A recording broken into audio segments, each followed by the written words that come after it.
right. Whoops. You put your right foot in. You put your right foot out.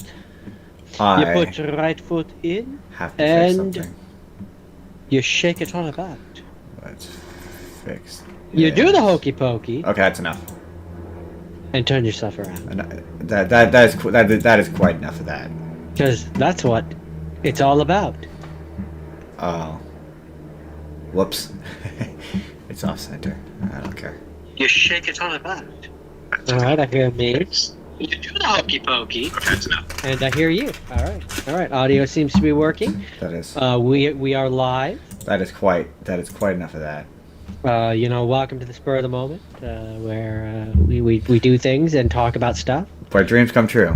And Jordan, this week's stream. 390. This week's stream, Jordan, is to do a podcast on Sundays at 11 a.m. Oh, my hands are cold. At roughly 11 a.m. Give or take 10 to 15 minutes. In 3, 2, 1. My hair looks like shit. 3, 2, 1. This podcast is brought to you by the Arte Media Pantheon. Please head to artemedia.org to see all kinds of podcasts from our great friends. And if you'd like to start your own podcast, they can provide you with the tools and resources to do so there. So please head to artemedia.org. That's ARETE media.org. George, should we do this? Let's do it! Let's do it! Let's figure out a way to hold myself so my hands are under something so that they can be warm. I mean, there we go. You could be like me. Or you could be like you. You just put them in your pocket, Jordan. No. Welcome to the Spur of the Moment podcast. I'm your host. I'm Justin Spurr. I'm joined as always by he who is him, who is they. They are them. He is them. They are the men in black. By the men in black, I mean the incomparable Jordan. It's the incomparable Jordan, everybody. He knows what this is about. I'm here. He knows. He knows what this is about. He's here. On today's show, we got news. We got all kinds of news.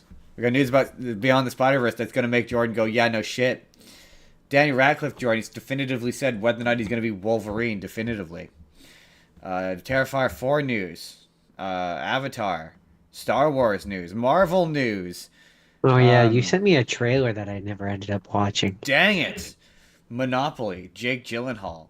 What God of War looks like. Deadpool. Megan Thee Stallion. So on and so forth. And then, you've seen the title. It's the second time. Letters have been picked. Jordan got D. I got H. I got D. D's nuts! Oh, he did it. He found a way. He found a way to make it work. It didn't work. But he found a way to try. Or did it work? The audience can tell us. But first, Jordan. Let us begin. I nearly forgot. Again, Jordan. To do comment response time. Big comment, response, comment time, response, comment. Time, response, comment time. It's comment time. Because when you don't do it at the beginning of the show, you forget to do it. But, Jordan, we need to start off with a correction, which I meant to do last week and I completely forgot. An amendment, if you will, Jordan, because I own my mistakes when I make them, unlike some people, Jordan. I don't know what you're talking about. I've never been wrong ever.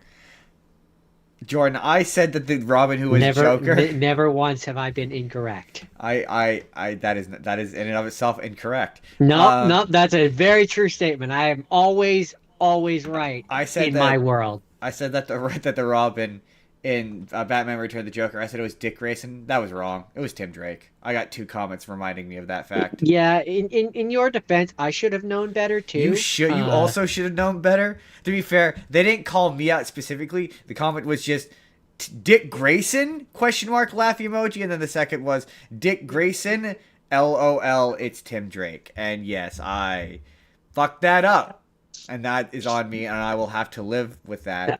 I think we have to turn in our comic book nerd or our DC nerd card. No, I refuse to do that. I will not. You have to take it from my gold dead hands. And then, Jordan, we got comments on the Ronda Rousey being back and fighting, and the person said money. That's why. Just I mean, money. yeah, that makes Money. sense. Money, pure That, and simple. I mean, For that money. sounds like a very, very logical explanation. We got a comment on a video about what men want, saying that the original was written by a man.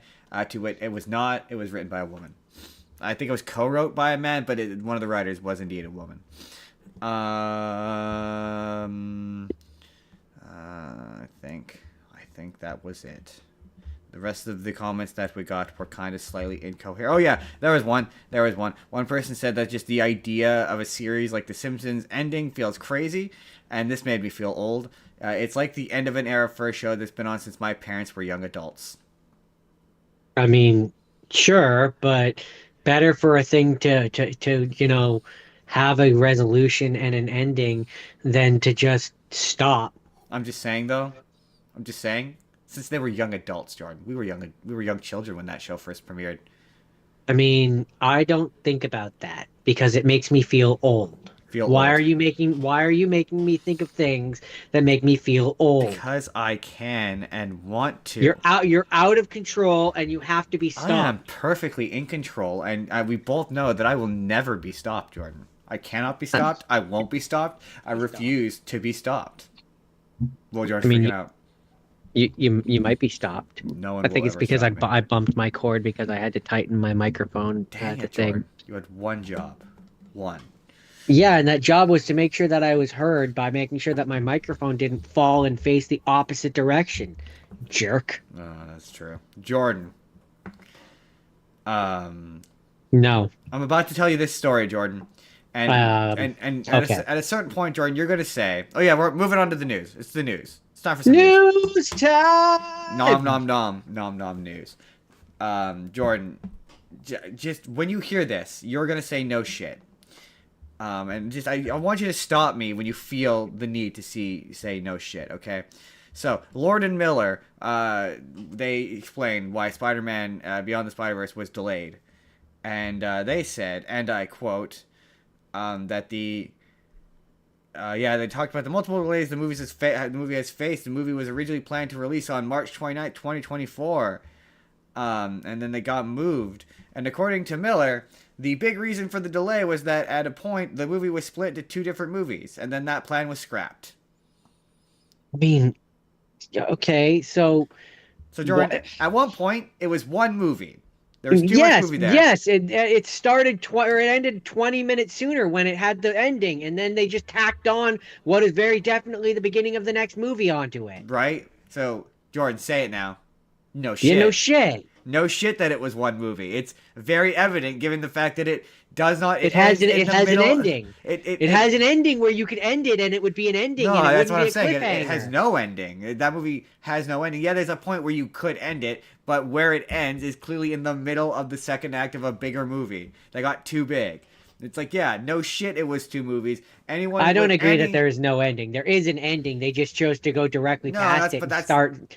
Yes. That's what I'm saying is I don't think it was a case of like there was an ending and I think that is a spot where they could have ended it. That is an ending, but I don't think that was the ending. And then they I disagree. To be fair, I said that when we watched it. I said it was very evident that this was one screenplay. They got sliced in half, and they just picked an arbitrary point to slice it in half, and that point was mid action sequence. But yeah, Either way, it's no stupid. shit. No shit, it was one movie. Anyone with a semblance of media literacy would be able to tell you that was one movie. Yeah. That's all Yeah. What I'm saying, Jordan. It was one movie. One script. It was one script that they split to two, and then clearly what happened was they looked at the script and went, shit, we have, and that's what they go on to say in this interview. They go on to say that we had the second half of a screenplay, and it was like, yeah, again.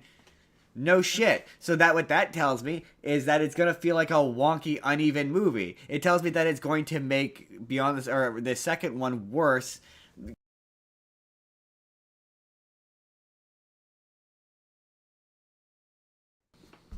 Yes. Okay. You were cutting in and out there. We always said that it would depend on how they do the ending, and it sounds like the ending is going to be wildly uneven because it's going to be going out of its way to compensate for the fact that the second one ends on a shitty cliffhanger. Yeah. Yeah, yeah. So it kind of just feels to me like one where, I mean, we will watch it in theaters, but like it feels like one where it's better served by waiting till you'll have both parts and watching it together as one thing. Right? Come on, go away now. Sorry, my Um, microphone's being weird. but yeah, no shit. No And shit. yeah, you summed it up in 2 words. No shit. No shit. It was No one movie. shit. Like that was really obvious. The people who kept insisting. This is where TikTok has made the people stupid because it's like a lot of people on TikTok. When you say that, yeah, that movie has a nasty cliffhanger for no reason because it was clearly one script. People go like, "What? What do you mean?" Like that. It's really obvious when you watch that movie that it was one screenplay at one point because it was one screenplay at one point. But that's also where I'm like, people don't know like the nitty gritty of shit like that, so I don't necessarily blame them. Yeah, Um, that's us being nerds or geeks or whatever. so Jordan, finally, Daniel Radcliffe is answering whether or not he was going to be Wolverine, because there was a point where it was rumored he was going to be in Deadpool and Wolverine, and he was going to be, um, The Henry Cavill well, version he or was going to whatever. be a variant of Wolverine, yeah, Yeah. and okay, I'll tell you what he said, but I think that I maintain that was true. Like there was a discussion about it, and it became the Henry Cavill version, but it started off as Daniel Radcliffe. I Like could believe that's that. that I maintain that to this day. But this is what he says. He said, was it ever a consideration? He said it was not. It was never real. It was just a very flattering internet rumor. He was happy about it, but it was never suggested in any kind of way by anybody with any power to make that happen. So he was not going to be Wolverine. I just don't. I feel like okay. Here's what I'll say. I don't like With him the as with the Wolverine, with so with I'm okay with that. But with the way what he would have been like as Wolverine is irrelevant to me because I've never seen him in that role, so it's hard for me to picture it in my head. But um, I have my dream fan in casting. terms of what he's saying there, the thing is that the way that Hollywood works, even if he had been considered legally, he probably couldn't say. I mean, I nah, once a certain point has passed, sometimes they will be like, oh yeah, there was a like he talked about how, when they were about to when they were in the middle of making Harry Potter, there was talks of them doing, oh, what was it? It was some version of Hamlet or something, I think it Not was. Hamlet. Um, It was something I know I've seen yeah, that and he was like, whatever oh, what where it was was it? It like was like it was really he bad. was like a It breakdancing was something. him, And Emma Rupert Stone, Grint. Emma Watson, Yeah. and Rupert Grint. Yeah, and what was he? He was a breakdancing something. I'm gonna find the clip and I'm gonna put it in a I think it video. was a robot or something. No, it was a famous story. Like it was a well known story. And he was I just all I remember is like he was a breakdancing something and it was like, oh man, that's oh it was Wizard of Oz. That's what it was. It was they were approached to make a version of Wizard of Oz and Emma Watson would have been Dorothy. Yeah, he Um would have been the lion, the I think it lion and he was was. going to be a breakdancing lion. That's just the part of Uh, it I remember the most is he was gonna be a breakdancing lion. I'm like that sounds terrible. I'm glad they it's, never made it. I mean, he thought it did. He thought it sounded terrible too. That's why they all That's were like, why "Yeah, no." no, we're good, thank you. Um, and then I have a story. We might as well do this now. Jake Gyllenhaal. Jake Um, Gyllenhaal. okay, so this is the headline, Jordan. The headline is Jake Gyllenhaal gives unsurprising reply for Mysterio's return. And so obviously, Jordan, he said no, right? He's not coming back. He's dead. Uh, well, I mean, the way I mean, okay, two things. One, just because the character is dead, Mysterio is a character all about illusions and stuff like that. One of his cronies could have had created like a holograph version of him. So that's how the actor could come back. But two, no, the state that Marvel is in, they can't give that. They can't give a straight answer. They No, just pretty can't. much. Pretty much. Yeah, he said that's exactly. Yep. Oh man, I'm not sure I'm the one to ask about that.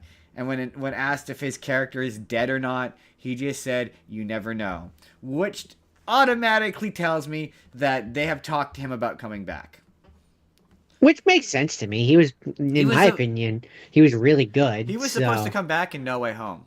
Like the Um, big there was gonna be a big reveal that he was still alive, and there was gonna be a big showdown between him and and I Spider-Man. mean, yeah, that's the other thing There's is like like just because we saw something with Mysterio, you don't know what you saw. there was They like could write a lazy way of bringing the character back. there's concept art of it where it's him fighting Mysterio. And it's the same thing with they were gonna bring because it was weird how that movie didn't have any of Tom Holland's villains. Like at one point, I mean, he was in a play set, but at one point Vulture was gonna be in it, and that was they were gonna pay off the him going to the whatever the Faces universe is. Yeah, yeah. Um, The Spud. the Spud, the Spum, the Spum. Whatever. Jordan, I didn't send this trailer to you because I didn't see a point. It was just more or less of the same, and I really only included this to say this one bit, and then we're gonna move on. Which is to say, there was a trailer for the final trailer for Scream 7 came out this week in lieu of but in the wake. The movie came out this week, and Scream 7, so they released a final trailer, and it's just more or less the same as the trailer we talked about before. Wait. The movie came out, Yeah. and now they're releasing another trailer? Well, it came out. It came. Could we do a show with the show on Sunday? So the trailer came out on like Monday, and then the movie came out on Friday. So they yeah. And I didn't send it to you because I didn't see a point. It's all the same stuff we already saw in the other trailer. The only reason why I included it was to say that I hear the movie's really, really bad. And Jordan, you know what happens when Justin hears that a movie is really, really bad? He drags Jordan along to go and watch it. In this case, no, we're not going to spend any money on it. But he has to watch it, Jordan. Has to watch it. No, we will not be supporting this movie. We're not going to waste a pass on it. We're not going to give it money. I'm going to go to I'm going to go to the bay that has the pirates, and I'm going to get it that way because I will not support it financially. But I still want to watch it because I hear it's really terrible. Okay. Sorry. Did I miss something? Why aren't you supporting it? Number one, because it's terrible. And number two, Yeah, because that doesn't usually stop us from using like a free pass or something. That's why I'm just utilizes AI. And, okay. Okay. No, say no more. That's enough. I get it. And then there was controversy involving the lead actress being let go. It's all the stuff that we talked about with Briley, where it was it's the reboot of it's them trying to. Oh yeah, right.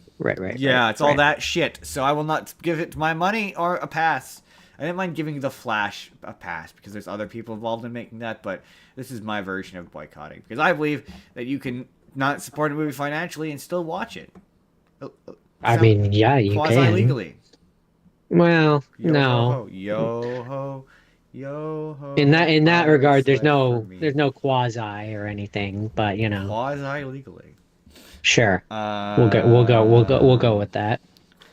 So yeah, Pokemon is a thing, and a lot of people are upset about that, and I don't like how the starters look. I am utterly indifferent. Jordan, I have no strong feelings one way or the other.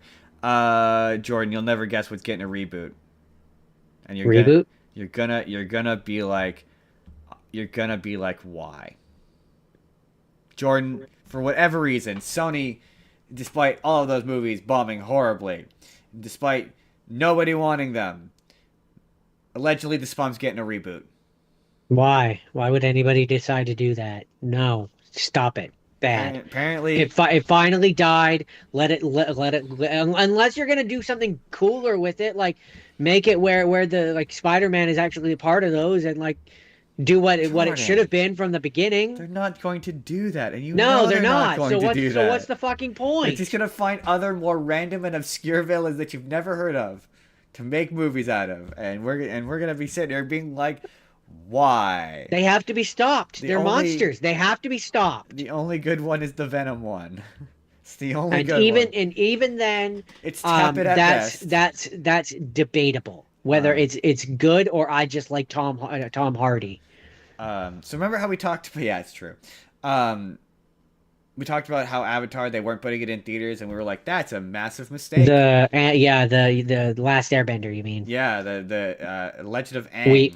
We have to there's multiple avatars. True, you have to the Legend of Aang: The Last Airbender. Well, apparently there's a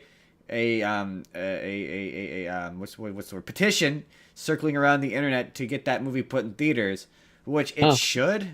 Um, we should have the link to that petition in our description below, I'm going and to. we should go and sign that petition because that deserves to be in theaters. Yeah, this has no link to it. It just says it exists. The the I know I'm saying we should find it and then link it. I will not put the Um effort into googling it.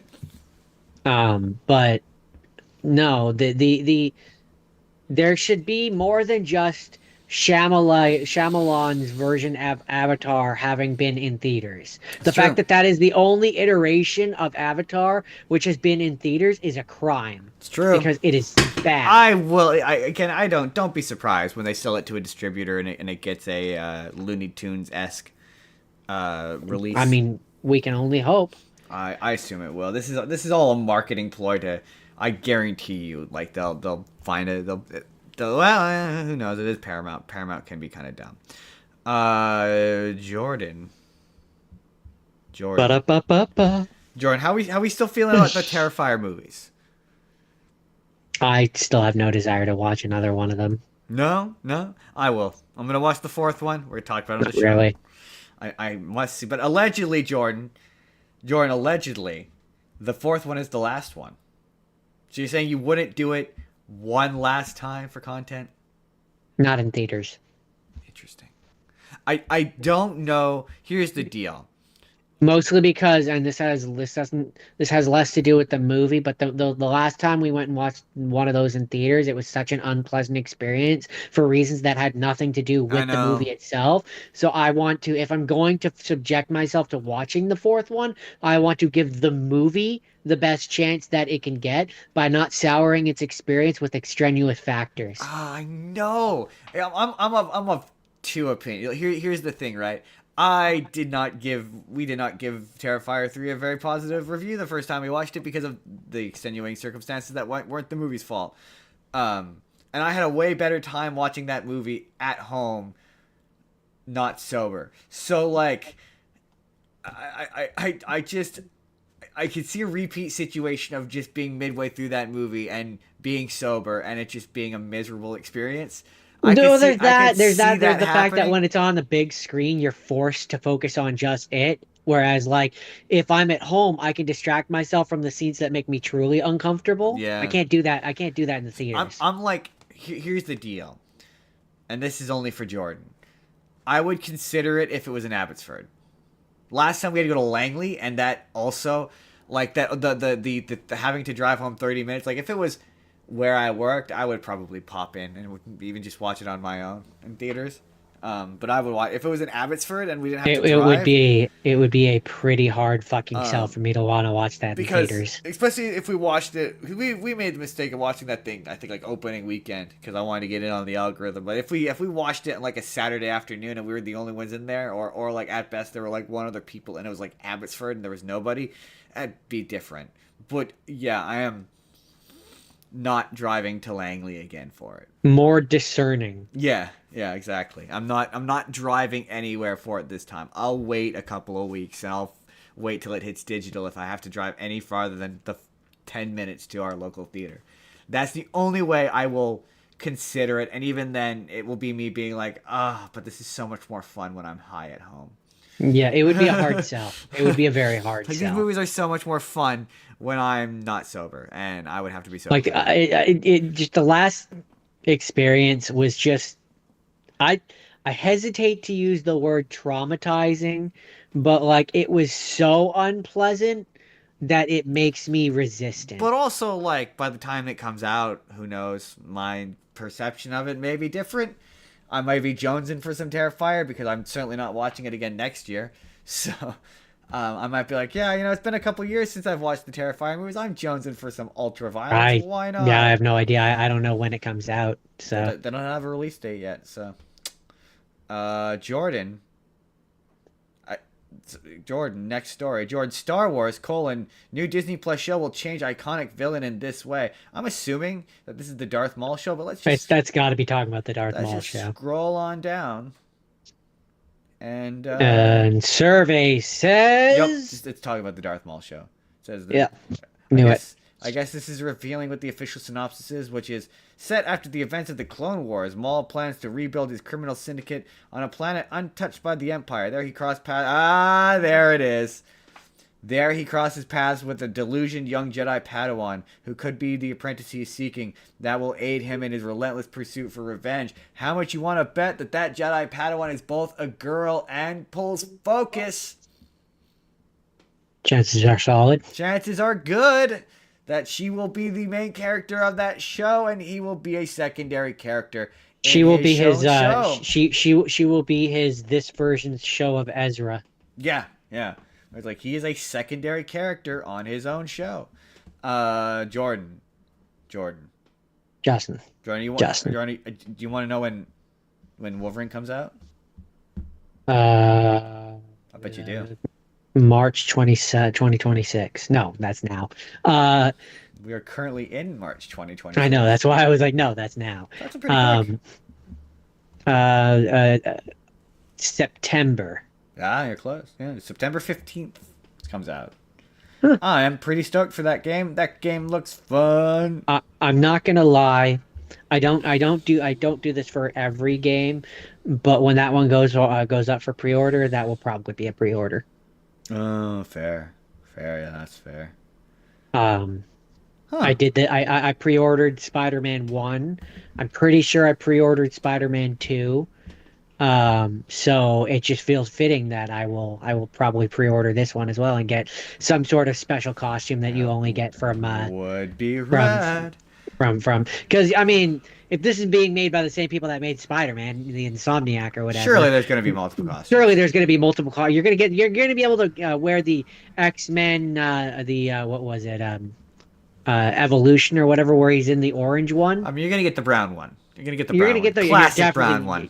You're definitely gonna get the silver one. I mean, you're getting the animated series one for sure. I mean, you have to. I mean, that looks you know. Have to. It's you just. Yeah, you're gonna get lumberjack X-Men Wolverine Origins where he's just wearing a plaid shirt. You're gonna get that version. Like I'm just saying, it's just they're known for putting the costumes in the Spider-Man one. Do you think? So it just makes sense that they would have one's costumes in this one as well. Are we getting tank top Wolverine? I think we are because I think he was in the trailer.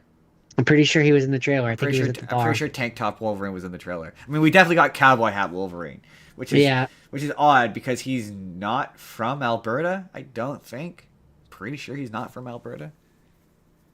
I think he's from Montreal. I think he's from Quebec. I mean. Wolverine? Yeah, pretty sure. Howlett. I'm pretty sure he's from Quebec. Howlett. Yeah. Hold on. Let's see. I know he's not from Alberta. I'm like almost saying. I'm going to say that, and I'm going to sound like an idiot when you say he's from Alberta, but I'm pretty sure he's not from Alberta. Where is Wolverine from? In Canada. You're gonna feel like an ass. Is it absolutely Alberta? He's from northern Alberta. Of course he is. Yeah. According to Origin number 2. Yeah, of course. Yeah. Specifically, his birthplace is Cold Lake, Alberta. I could have sworn it was like Quebec or something. But anyway, Jordan. So you know what's really funny?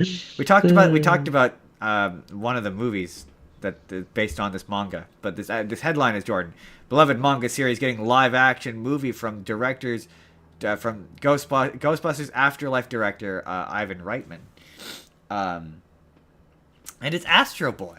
They're gonna make a live action Astro Boy. And then I saw a bunch of people on the internet. I did see something about this, and I saw a bunch of people say like, "Well, that's just one of those things you can't make in live action." And I'm like, "But why?" He's kind of that age where you just hire like a 10-year-old kid and he's Astro Boy. It's like making.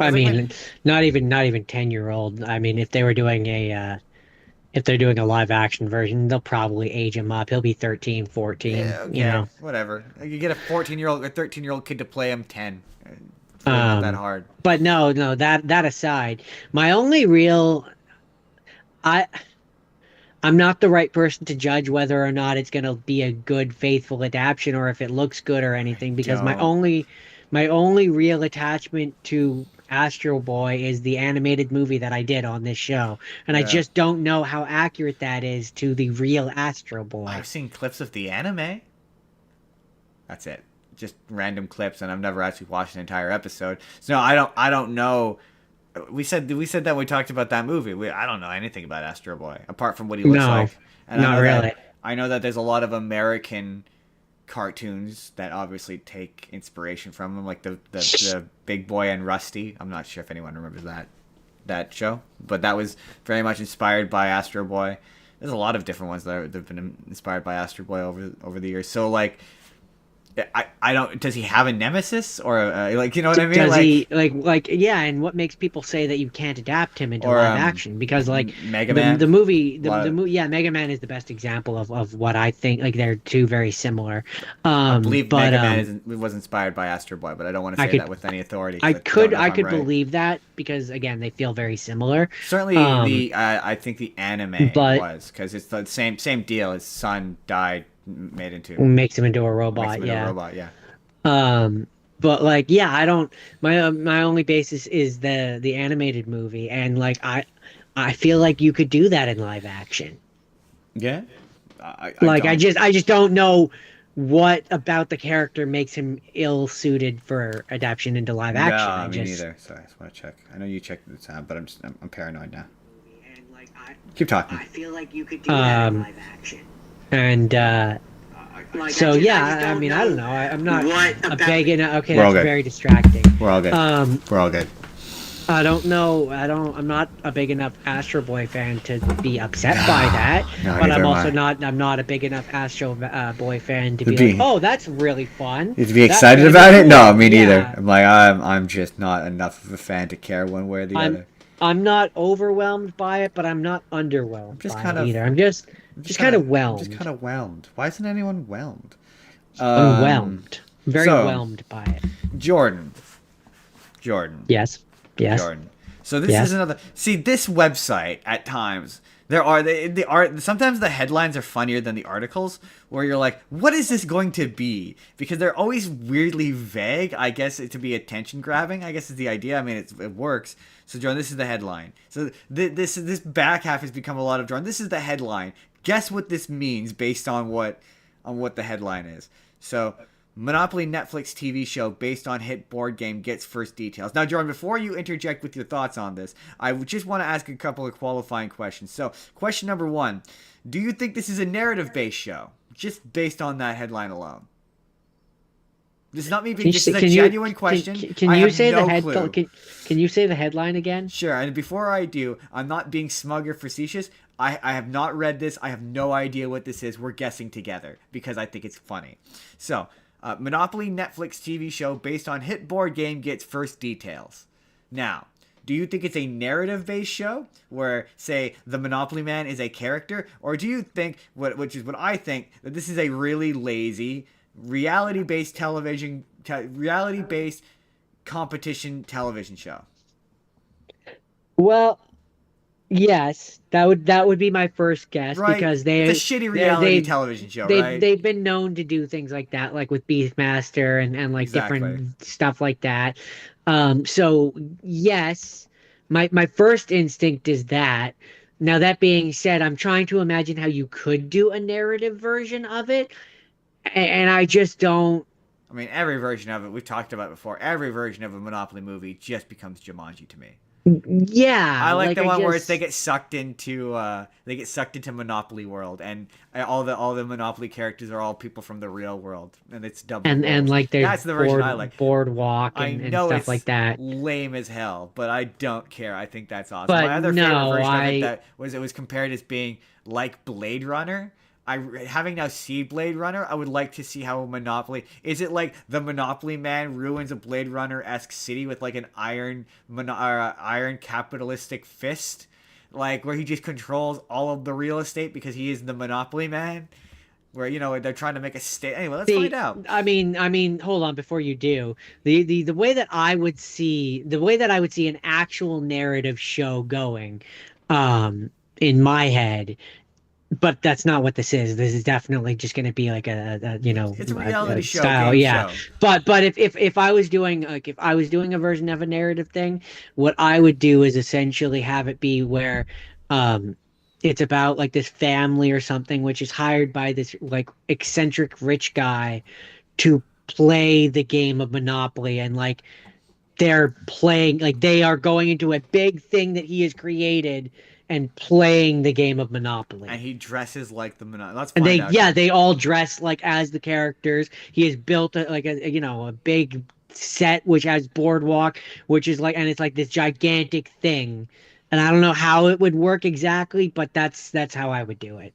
But no, it's definitely that's not what this is. This is just going to be a whatchamacallit kind of game show. Okay. Okay. Unless I'm very wrong. Okay. So, well, yeah, no, we're right. It's an unscripted show, so it sounds like Yeah, okay, it yeah. sounds like it's just a game show. They don't really know. They don't really have any information yet. It just says that it's based on the hit game show The Traders, which I know nothing about. Um, Uh, so it's made by the people who made The the Traders. traders or the traitors? Traitors. The Peacock's hit game show The Traitors will produce the show for Netflix. While little is known about the upcoming show, Netflix VP of Unscripted Series told Deadline that the inspiration for acquiring the rights to a Monopoly show came from the hit 2023 mobile game Monopoly Go. He says, quote, there is a gameplay in Monopoly Go that I think will resonate with a gameplay in an unscripted series. It is unclear just what type of gameplay the show will feature, however, so fans will have to wait for more information. Hmm. I don't know what Monopoly Okay, Go so is. so just quickly reading about the traders, the show. I mean, it's pretty much exactly what you think it is. It's a social deduction game like Mafia or Werewolf. It's a trader. It's basically it's a trader style It's an game. expensive trader style game like Secret Hitler or One Night Ultimate I just Werewolf don't know or how that would work with Monopoly. well, I think it's just made by the it's produced by the people who made that show. Oh, got Yeah. it. It looks like it's based on the mobile version of it, Monopoly Go, which having never played, wouldn't even begin to know what that would be. I don't know how you make Monopoly into a game show. I mean, to be fair, I have watched a number of Smosh videos where they managed to kind of condense Monopoly into like a 30 to 40 minute kind of thing. So I suppose you could. There's one version of it they played where it was like you have it was like shuffleboard but Monopoly basically, where you have like a I don't remember what the pieces were, but they were like things, and you rolled them down a mat, and whatever you landed on, it was a Monopoly piece, and it had a certain money value. Like it wasn't really Monopoly, but it was like a version of Monopoly. So I guess I mean, there's I theoretically can a way you see. could make it into like a reality-based game show. I I mean, I can guess. see how you could make it into a reality-based game show. You know, I don't see how you make it into a short one. I mean, But they do theoretically have Monopoly championships.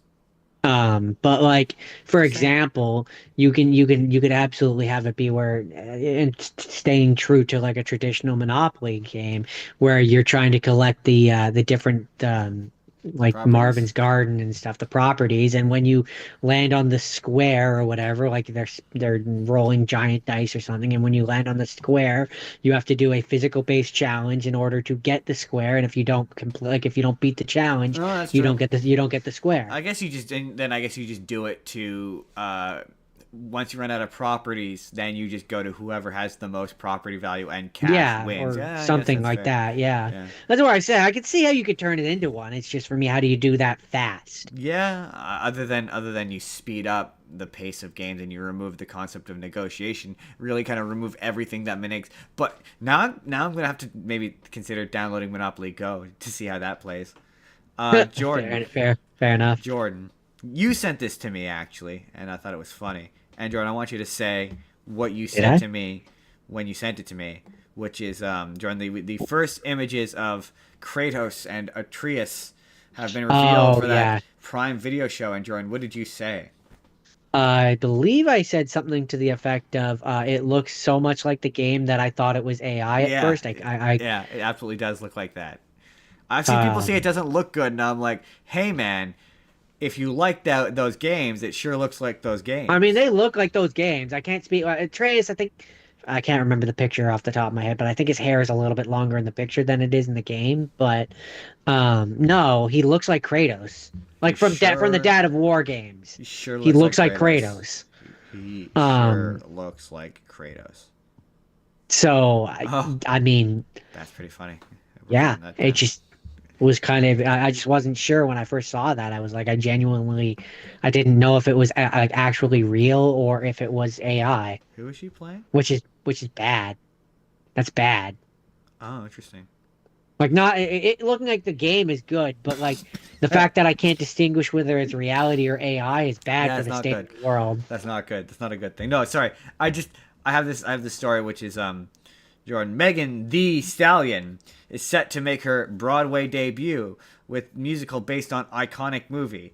And I immediately went I mean I unfortunately know who Megan the Stallion is, but like She was what in she was in She-Hulk, wasn't she she? twerked with She-Hulk, yes. Yeah, yeah, It's the yeah. only That's the only reason I yeah, know that show. pretty well. That's the only thing I know her for, which is probably And so bad. then I was like, well, surely the iconic movie is going to be interesting.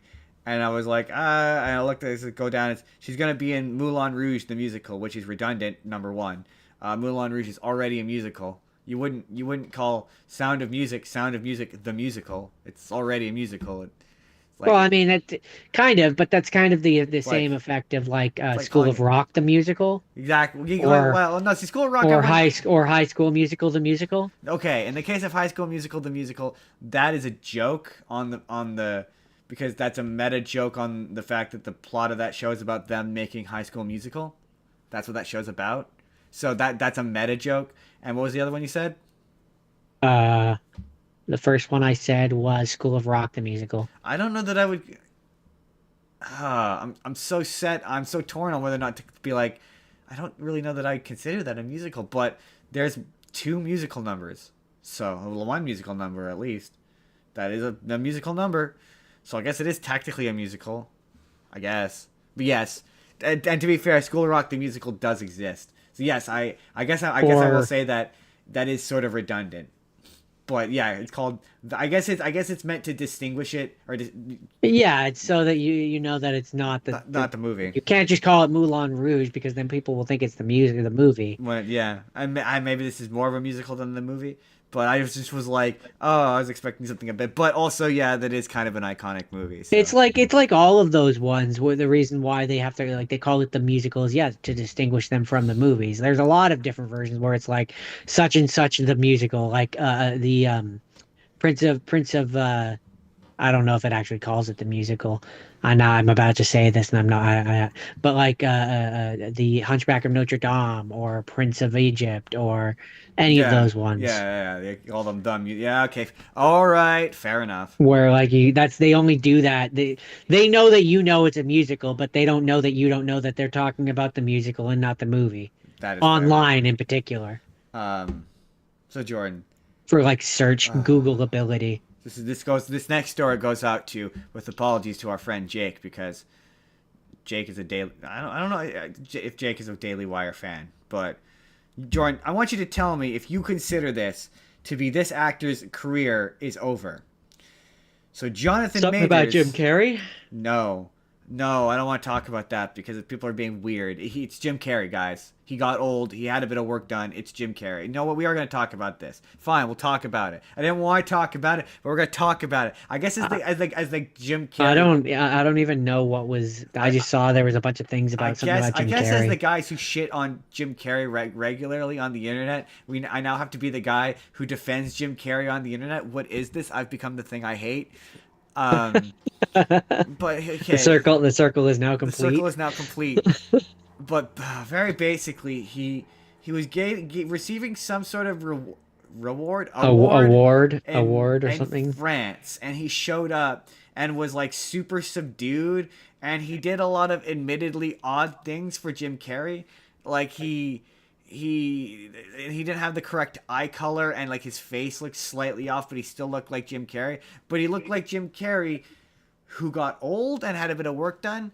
Like he still is. I don't like talk about this because it's engaging and entertaining with the conspiracy. But there's a lot of people like, oh, it's not Jim Carrey, it's his body double, or he got cloned, or and it's like, no, man, he just got old and had work done. Like, Well, I mean, to be fair, people have been doing that sort of rumor mongering for years. Do you not remember Avril Lavigne? yeah, oh yeah. I know there was a video of a conspiracy show I watched I that think actually did an there's episode on it. But it's there's like others, but there's like yeah, there's no, people it's always like been a thing there's this clip of him being like I don't okay I'm gonna because I'm gonna because do it I'm gonna Because do the reason why this is always a thing is because people don't like confronting their own mortality and seeing the celebrities that they love slowly getting older or yeah. changing or being Or in the different case of makes Avril you look at Lavigne, yourself in the mirror and go like, man, I'm not the same person I was 20 years right? ago And in the either. case of And I don't Avril, like that. in the case of Avril Lavigne, she got Lyme disease and changed fit. People change physically as they get older. Yeah, It it's just it it's a thing. happens. But like there was people posting like I mean to be fair, Jim Carrey. He's a robot. No, he's a Come clone. on. He's a Clone, clone. okay, Yeah. still. But like the thing that was like frustrating about it. Well, to be fair, Jim Carrey Come brought on, it on guys. himself, If we had the ability to clone people, why would we clone him when he's old? right? We'd make him a young version of him again and go back But to the good old days. the thing that drives me crazy with to be fair, Jim Carrey did this to himself because people keep posting those clips of him being like, why and be like, oh, I'm not Jim Carrey. Jim Carrey's all that pretentious bullshit he did where he was like, Jim Carrey's just a role, it's just a guy I made. You could tell he did the wrong drugs one time and it fucked up his brain. But he was like, you know all that shit he was doing. He was like, oh, I'm not Jim Carrey. Jim Carrey's an actor, he's a performer, and Yeah. and yeah, and also people are posting. So he went on Jimmy Kimmel, and they're like, apparently there's all these claims that they edited it, but it's like him going on Jim Carrey's like, yeah, this or Jim Kimmel, the secret Illuminati hair or symbol or whatever is this. And it's like it was like it's clearly a joke. He's clearly doing a He's clearly bit. being a dick. He's clearly doing a bit, but everyone there's all these like stupid, you know what, the weird sinister music being like Jim Carrey tried to tell us the whole time that it was the Illuminati, and that's the shit that's like feeding into people. And it's like, yeah, I mean to be fair, his general, they're like, why would the guy who claimed to hate Hollywood participate in it? And it's like because it was all an act, guys. Because he's a big hypocrite. That's why. Because he needs money. Because he needs money, right? It's like why? It's why is not the even guy... about him being a hypocrite or not being a hypocrite. It's purely you can be the person who believes the biggest thing in the world, but unfortunately capitalism is still a thing, Right. and you have to They're like, kind oh, of kneel your morals at why, a certain why would point. the guy who claims to hate being a celebrity go and celebrate being a celebrity? Because he likes being a celebrity, guys, because it allows him to paint all day, paint his weird paintings all day, and be like it's like he participates in the system that he complains about. He's a hypocrite. That's why. That's all this is. And yeah, he got old and clearly had some work done. It's a really dumb conversation to have. Speaking of people who, Jordan, I want you to tell me once again, this goes out with apologies to Jake, who I know is kind of a Daily Wire fan, because we're gonna make fun of this, but I want you to tell me if you feel that this means that this man's career is over. Jonathan Majors teams up with Ben Shapiro for movie comeback. Ooh, his career's done. His career's done, right? That's sad.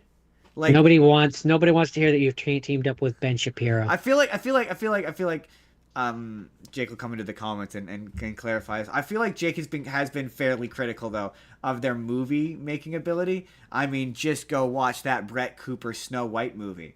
Jordan doesn't get that joke. Jordan, the joke is that movie never came out. See, Jake had to do the truffle shuffle because this is some Arte Media Pantheon lore. Jordan, Jake had made a bet with Virus that if the Disney one came out before the Daily Wire one, he would do the truffle shuffle. And then he did. The man of his word, he absolutely did the truffle shuffle. And That's great. And the Brett Cooper one never came out. Uh, So like okay. they've never made, and the movies they have made have mostly been bad. Like predominantly terrible. Like just mostly bad. I got you. So his career, I'm picking up what so you're like putting down. this is like to me this is like after an actor his career is kind of done, and like they're swimming around in crappy straight to DVD movies, and you're like, wow, you used to be famous.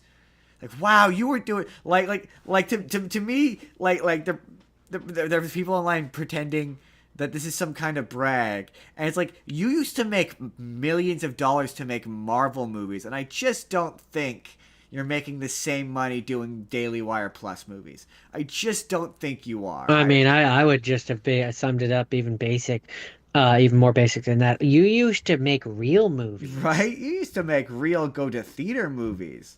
Like actual movies and not just vanity projects. Right?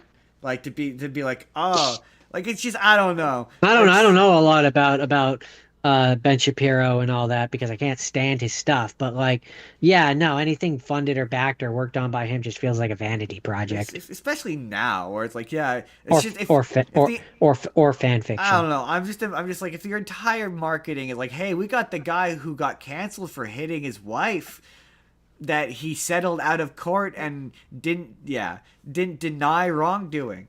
I don't that just doesn't feel like a like it happened when they got Gina Carano and it was like we got the person who kind of sucks. Like it just it doesn't feel like a brag.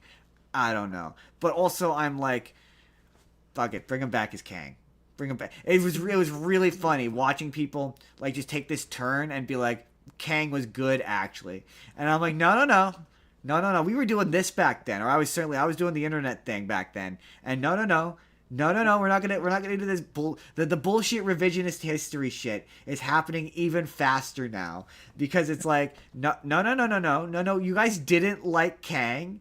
You all called him weak and pathetic and said he was lame. Nobody liked Kang. We were like the only guys who liked Kang. It was a real bummer when it turned out that he sucked. Um, he's probably the one redeemable thing about that Ant-Man movie. Ant-Man 3? Yeah. Yeah, that one's pretty bad. Yeah, that was otherwise him and Modoc. Everyone's wrong about Modoc. I like MODOK. Everyone. See, this is gonna be a short. Everyone who watched that movie is wrong about Modoc. Just full stop, flat out wrong. I Everyone. mean, If you they nailed they MODOK. nailed Modoc in that movie. He was just MODOK. He's just Modoc. If you don't think he's Modoc, you're wrong. You don't know You MODOK. don't know Modoc if you don't think he's Modoc. Certainly, he's a version of I mean, Modoc. he's Modoc is definitely yeah, one exactly. of He's those not cases. necessarily a definitive ones, but He like he's he's Modoc. MODOK. Yeah, Modoc is such a flexible character that there's been a bajillion versions of him, and he's always been Yeah, more or less the same. including a Donald Trump version of Like him. he's just yeah, exactly. He's just as much Modoc as that one where he was played by Patton Oswalt and was claymation as Modoc. Um, but no, I mean the Ant-Man movie had a lot of things that made it bad. MODOK wasn't one of them. Right? Yeah, and I I don't like dunking hard on things that I know that people I know like because that doesn't feel cool. So I'm like I don't know, man. To me, like there were some like straight to DVD movies that Nicolas Cage made that were really sad. That's what this reminds me of. Like where it's like you used to you this feels like the bottom of the media totem pole really, and it's just weird to see Ben Shapiro acting like this is impressive when it's not. It's very strange. They are very Well, I strange mean, people. for Ben Shapiro, it's impressive because he got a real actor. Yeah, But I guess I don't. I just I don't know because it's just to me he it's kind of impressive. It's impressive when the lame person does a thing. Like like it's the I don't equivalent of know. like if we got someone on our show, it's impressive. If they come on our show, they're doing us the favor. To me, Yeah, it's that sort of situation. I guess in that situation, it's just to me it's not so much Ben Shapiro. I don't care for Ben Shapiro a whole ton, but like it's just generally the Daily Wire. Generally, their movies have all been bad, and like or like okay at best. I mean they all look bad. I haven't watched I one. don't know. I haven't been able. I've not. I cannot I bring myself for the life of me to watch Lady Ballers. I just can't do it. I can't. It looks bad. I hear it's bad. I just every clip I've seen of it enrages me.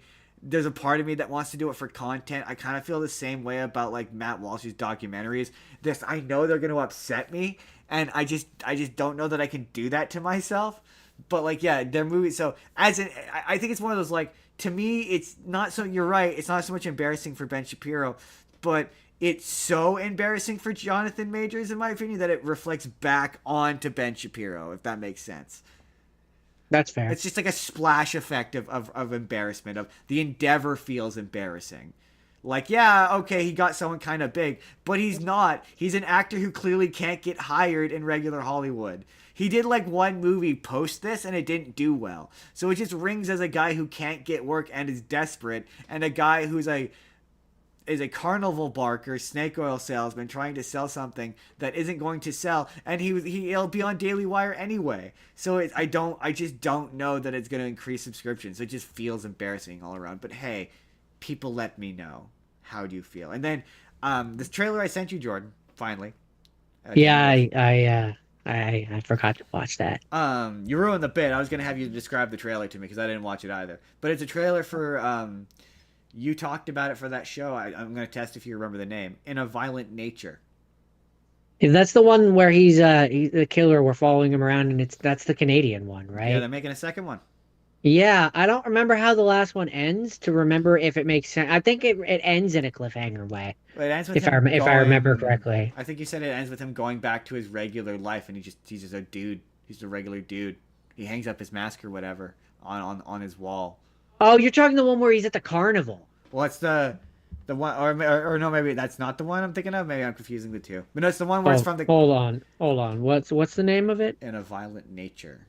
I need to go and look up the original and remind myself. In a Violent Nature 2. But yeah, it's the one where it's from the killer's perspective in first person. Oh, then no, that's not the carnival one. Oh, okay.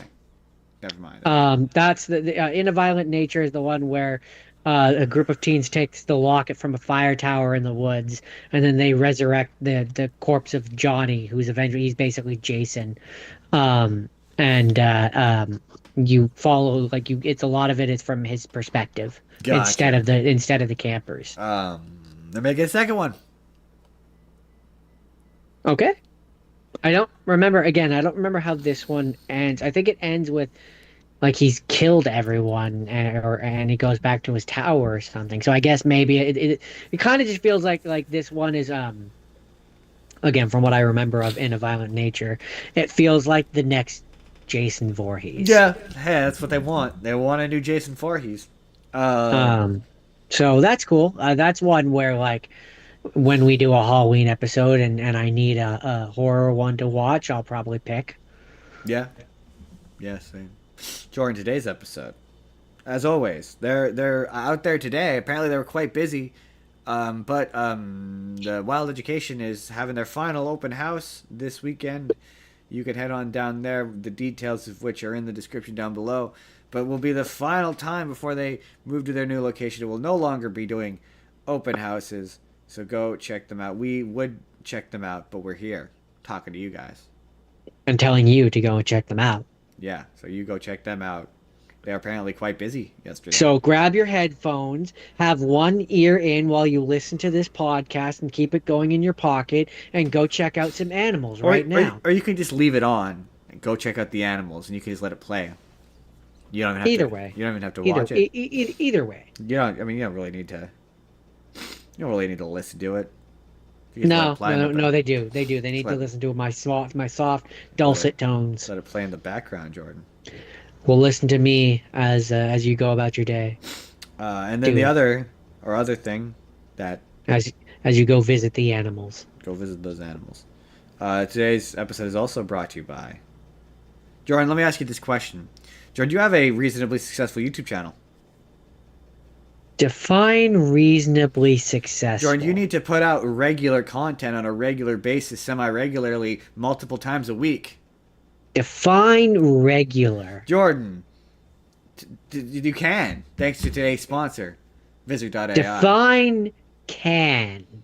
Jordan, using vizard.AI's proprietary AI technology, you can put in your own clips into it, and what it'll do, Jordan, is it'll conveniently, you can ask you, get me clips, and it'll conveniently splice up those clips into a series of 10 to 13 clips, depending on the amount of footage, and you can give it specific direction to what kind of clips you want it to take. I let it do its business, I let it decide, and it'll rate those clips on a virality scale, telling you their potential for virality. So you can put up videos, and I'm not making any personal guarantees. All I'm saying is that ever since I started using vizard.ai, I've seen an exponential growth. So what you're saying is correlation equals causation, and you're guaranteeing success. I'm not guaranteeing anything because I don't think I can. But what I am saying is if you are a content creator, short-form content is an absolute must. It is an absolute must in a healthy channel's diet, and vizard.ai will absolutely help you expedite that. It has allowed me to increase my content output exponentially. So, if you click the link in the description below, it's going to take you to them. You can sign up. You can also use it for free if you want. You can use it for free, but you can sign up, and that tells them that we sent you. And I use it. It's helped my channel a ton. Vizard.Ai if you need to help content. They have all sorts of tools. It's very user friendly. Check them out. So what you're saying is if they use our link in the description below, it'll help us help them help themselves to help us help them. Exactly. So Jordan, today, second half of the show, Jordan. This is brought to you by the letters D and Well, you see, Jordan, last week, D I'm and going to do the intro. You've ruined my joke. H. Thank you. D and H. Anyway, last week. Last week it was determined that we were going to pick a letter, and to make it more fun, more spicy, more interesting, more exciting, Jordan, what we did was we put it into a roulette, and we let that roulette decide on the letter for us. No choice involved. No choice. Yeah, I didn't pick D. But the roulette wheel. D picked me. But the roulette wheel, Jordan, it chose for you. It chose D, and it chose H for me. So all of these movies begin with the letter D. Is nuts. And it's accurate. And H. D, and H. Jordan, what is your first D thing? My first D thing. So, as you know, I watched in the past the Mighty Ducks on here, and is it time for second Mighty Ducks? Yeah, and conveniently, it's called D2 colon the Mighty Ducks, thus allowing me to pick it for this. So to refresh you, in the last one, our coach learned how to not be a dick, and him and the Ducks won the local, regional, whatever championship. And they are not connected to the LA Mighty Ducks. No, they're not. And then at the end of the last one, our coach went off to try and be a hockey player again, and I think he was going to go and join like a junior team or something, and was on the path to being pro. And so then we jump into this one, and we find out that while he was playing, trying to go pro, in the time between, he sustained a leg injury, which stopped him from playing, basically. And so then he comes back to the town or whatever, and he's with the shop owner that he knew from the last one, and he's working for him, sharpening skates and stuff like that. And the promotional guy or something for the U.S. Junior Olympic team, which is definitely a real thing. I don't know if it's a real thing, but yeah, he's minor league, National Hockey League is what he was going to be in.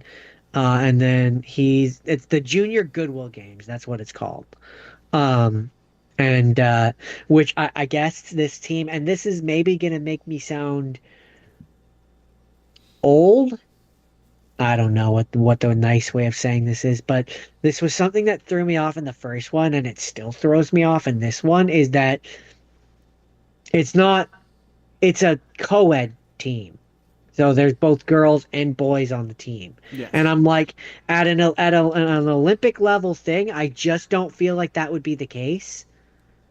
I don't know. I feel like there would be two distinct boys league and girls league. How anti-progressive of you, Jordan, to suggest such a thing. I'm not saying that's what it should be. I'm just saying, in terms of a movie making thing, like, Jordan, this is the 90s. The 90s was woke as shit. but that's my, but no, It was but so woke back in the 90s. What are you talking about, Jordan? okay. Anyways, we're gonna just move past that and accept that that's a thing. Um, I have no idea. At that level, I even don't. I though don't know enough about junior hockey to know it's anything just about for how their me, leagues are structured. it's not Pee Wee League anymore, right? Like it's an actual leagued, professional, national, like worldwide thing. I don't know. Maybe the It World just Juniors are co-ed. I I don't don't yeah, I I don't know if don't it is or know. not. I don't know. I will It not just speak with any feels authority to be like, it just feels strange to me that it wouldn't be. Jordan, they don't want this movie to be a sausage fest, okay? Um, Okay? Do you that's a understand? weird thing to say about children. Anyway, Well, they don't want it to be all um, boy. They need some girls in there. I guess, but it's a sports movie, so no. If this was a real sports team, Gotta get any some. sports team I've ever known in my life has never been co-ed. Gotta involve the girls in there somehow, Jordan. Anyways, we're gonna move past that. So yeah, We basically, tried. It didn't uh, work. producer or whatever I don't know what the term is, not manager, but I think he works for a company. Anyways, wants to fund our coach, so that he can basically make the Olympic team for the juniors and be the coach for them. And they're gonna pay for like it all, and they're paying for sponsorships and all that. Um, and so that comes to my main real problem with this movie, and that's that our coach has to be taught the same fucking lesson for a second time. Um, How many times do we have to teach you this lesson, old man? so like he comes to LA where they're doing the thing, the games or whatever, and he's brought the kids, a bunch of the kids from the first one, which I think actor wise, I think they are the same actors. I know the coach is. But I'm pretty sure most of the kids came back for this. Um, and then there's some new kids that come in as well. But um, where was I going with this? I don't know, Oh man. yeah, the coach becomes like too obsessed with winning and the money and the sponsorship, and he's going and like being a person he's not. He's getting away from the lessons that he learned of the last one, that you have to be like a family kind of guy who's like a Family good picture. person and like actually cares about the kids, and it's about the fun. And so like also, there's this whole rivalry with the Swedish team, The which I have Swedish to team? say, which I think they're Swedish. Norway, it might have been Swedish? It might have been Norway, which is Swedish. I feel like that's Swedish. I don't I know. don't know. Um, but there's this whole rivalry with their team, where like they're aggressive and like out to win at any cost kind of team, and um, so yeah, it's just we have to go through the same kind of beats of the coach has to relearn the same lessons that he learned in the Jordan, first are you one, suggesting the second movie is just the first one again? mostly, except the stakes are a I'm little higher because I'm not they're suggesting it. Olympic, I'm outright stating because it. except the stakes are a little higher because it's an Olympic thing, an Olympic level thing instead of a Pee Wee thing. So like in that regard, What am I but I doing? still had fun with it for the most part. I mean, I gotta be honest with you. I know I've seen. Oops. I'm curious how there's a third one though. Right, there you go. There's a third one? There's a third one. I had no D3. idea there was a third Also, one. at the end of the game, because the entire yeah, near the end of the movie, because the entire game, um, they stop being, or the entire movie rather, they stop being the Ducks because they're the Olympic team. They're the U.S. Olympic team or whatever. Maybe the So U.S. Olympic they Ducks. they wear the yes, that's what they become. Oh, the U.S. Olympic Ducks. That's awesome. That's funny. I don't Wait, are they remember if it's actually called exactly the? that. I was gonna say, are they actually called the U.S. Olympic Ducks? Well, Because they do have ducks in there at the end. that's pretty funny. And they begin like in the beginning part of it. No, they're just they're the U.S. team. Their outfits are red, white, and What's blue. better, the U.S. Um, Ducks or the U.S. Olympic Ducks? and then at the end, I believe they changed the name to the Olympic Ducks. Or America Ducks? And they have the you know Ameriducks? the symbol that you think of when you think of the Ducks movie. Yes. Hold Yes. on. They changed the uniform. It's not going to let me show this. They The, changed the the uniform to, the duck with the yeah, the hockey mask on. Yeah, yeah, yeah, yeah, yeah. yeah. They changed it. They changed the uniform to that at like the end of the Did movie. we figure out or learn and we talked about the last one, if the NHL team is named after the movie, or if the movie's named after the NHL team? I'm pretty sure we discovered that the it was I can't based remember. off of the. Hold on, I'm gonna go back to the original one and see if I can. While I do look that up, because I have nothing more to say about it. It was fun, but while I go back and try to figure that out, you can start talking about your thing. So yeah, so my next one. So yeah, we kind of made the rule that no starting with the if you can help it, and then I did it accidentally. I didn't realize that this next movie had a the in it, and then I was gonna change it, and then I saw how long it was, and I was like, oh, I definitely want to change it, and then I didn't end up changing it. So this is the Hateful Eight. I thought it was Hateful Eight, but it is the Hateful Eight. And yeah, I was gonna replace this because it was like over 3 hours long, and then it was too late at that point, so I kept it. But this is Quentin Tarantino's eighth movie. We have seen this, and the only reason why I know we have is because we watched this in a double feature where we Sorry, watched. we're circling back in on the answer. According to the AI overviews, I take it with a grain of salt. The Mighty Ducks movie, which was 1992, was not based on the Anaheim Ducks hockey team. Instead, the NHL hockey team was created by the Walt Disney Company in 1993 as a direct result of the film's Oh, success. okay. The team was originally named the Mighty Ducks of Anaheim to promote the movie franchise. Oh, okay. So the wow. Okay, grain of salt. But according to that, the the team is The named after movie the came movie. first. Yeah. Yeah. Okay. Okay. Interesting. Somebody in the comments can confirm that. The Hateful Eight. So yes, yeah, we've both seen this movie. The reason why, um, I don't know. You might have watched it for the show. I can't think of as to why, but you might have watched it for the show. But we definitely watched this in theaters because we watched it on a double feature day. We watched this first, and then we watched The Wind Rises. 808. Sorry, I'm just looking it up. Cowboys. Oh, I'm sorry. When I said I watched that for the show, I was thinking of a different movie. Django, probably.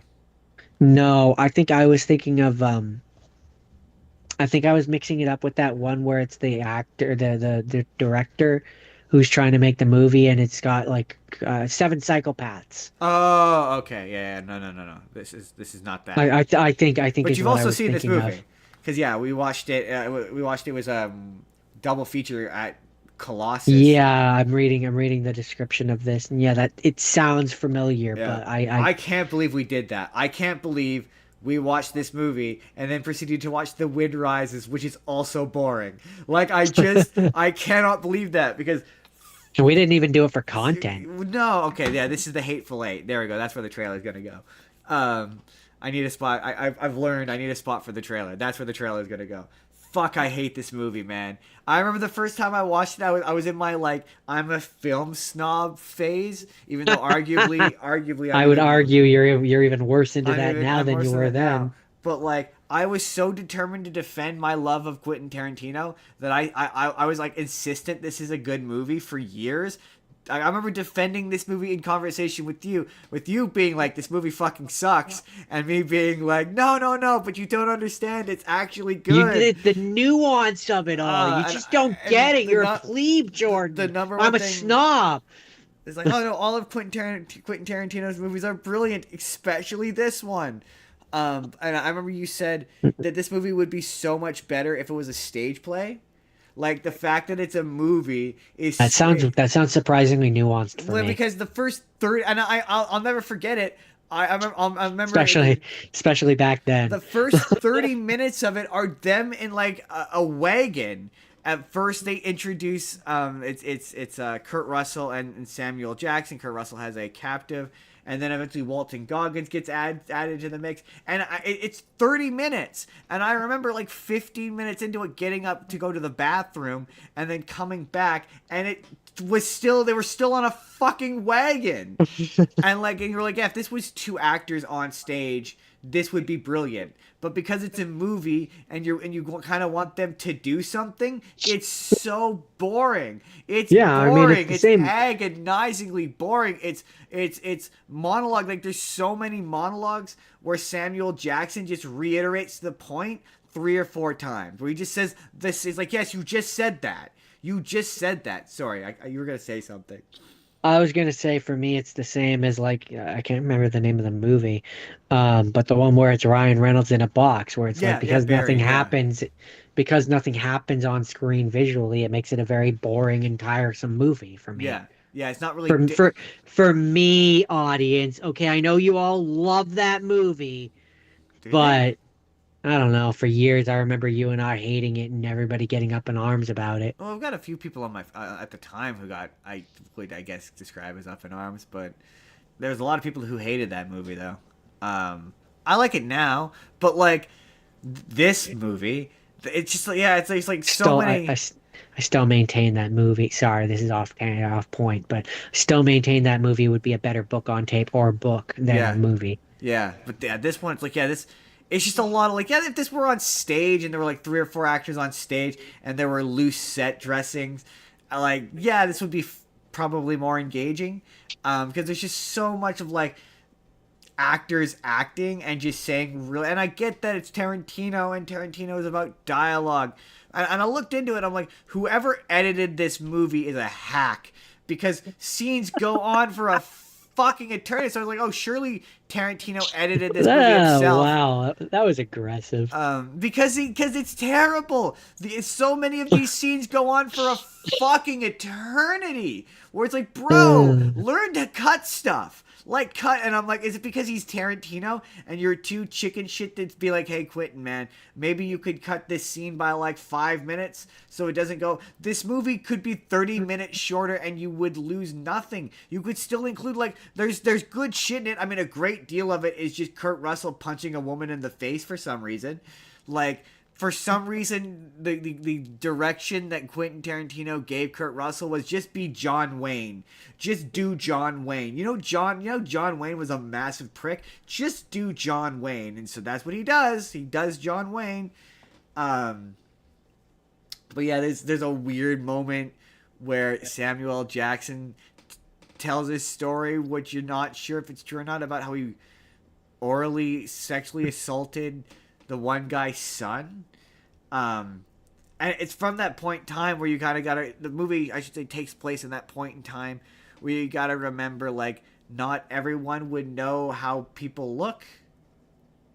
Like, I always have to remind myself of that, where it's like, back in cowboy times, you don't have television, so you don't know what people look Or like. and photos were very rare and Yeah, expensive. exactly. So yeah, you just kind of had to go on like what you heard people look like. Or So or like, yeah, visual description. Yeah, yeah. but like, it's not to say there isn't stuff in this I like. Like, there's a lot of it's Quentin Tarantino movie, so there's always stuff that makes me laugh. Like, there's a funny bit where Samuel L. Jackson has a letter from Abraham Lincoln that he carries around because he's black in the Yes, World yes, War. yes, Yeah, yeah. the Civil I War. understand. And he carries it around to show that he's cool, basically. And you find out later on that letter is fake, that he forged it, and he's like, I had to. It basically disarms you guys and tells you that I'm cool. And yeah, Samuel L. Jackson, he's got a lot of pretty funny moments in this. He's pretty good. A lot of the monologues are awful. Like, they're just so, and yeah, characters say the N word too much. Like, it's I just, mean, sure, but that's Tarantino. yeah, I know. It's just a weird quirk he It's has kind of that just he what he's needs to. known for. I think he just really likes saying He the likes word. he likes having an excuse to say the N word, like in any context. Like, I just really want characters to say the N word, please. Can they just please say? But man, it's too long, Why do they have a word that I can't say? I'm gonna right? find excuses to say it. Right? I'm gonna give all of my white characters an excuse to say it just repeatedly. Also, randomly, Like also the movie thinks you're stupid. Like there's scenes randomly where there's just, despite for the hour and a half leading up to it, there not being a narrator, there's now a narrator. So like there's a bit, like there's this like fucking, I don't know, it's like, other than describe it, like Clue-esque bit later on where the whole plot of this is basically that Kurt Russell is taking, he's the hangman, and anyone he takes in gets hanged, whereas every other person takes the people in, dead or alive. No, no, hung. Hung, yeah. And so he's taking this woman in to get hung. No, I think it's technically hanged, but anyway, they take, he's taking her in Depends. If it's the present case, then it's hanged. If it's the past case, then it would be because hung. they say you're to be hanged by you're to be Yeah, hanged okay, till okay, death. okay. Yeah. Hanged would be present. So yes, Yeah. that makes sense. But anyway, so they wind up at, Hung comes into effect where then you say she was hung until death. yeah, I think so, yeah. But anyway, they wind up at this haberdashery, and the whole movie takes place there. Whole thing It's a takes place in this way. It's a single that, location movie. that's a funny word. Um, Haberdashery. Haberdashery, and you find out later on in the movie there's this extended flashback sequence. There's where it shows that, um, what's his name?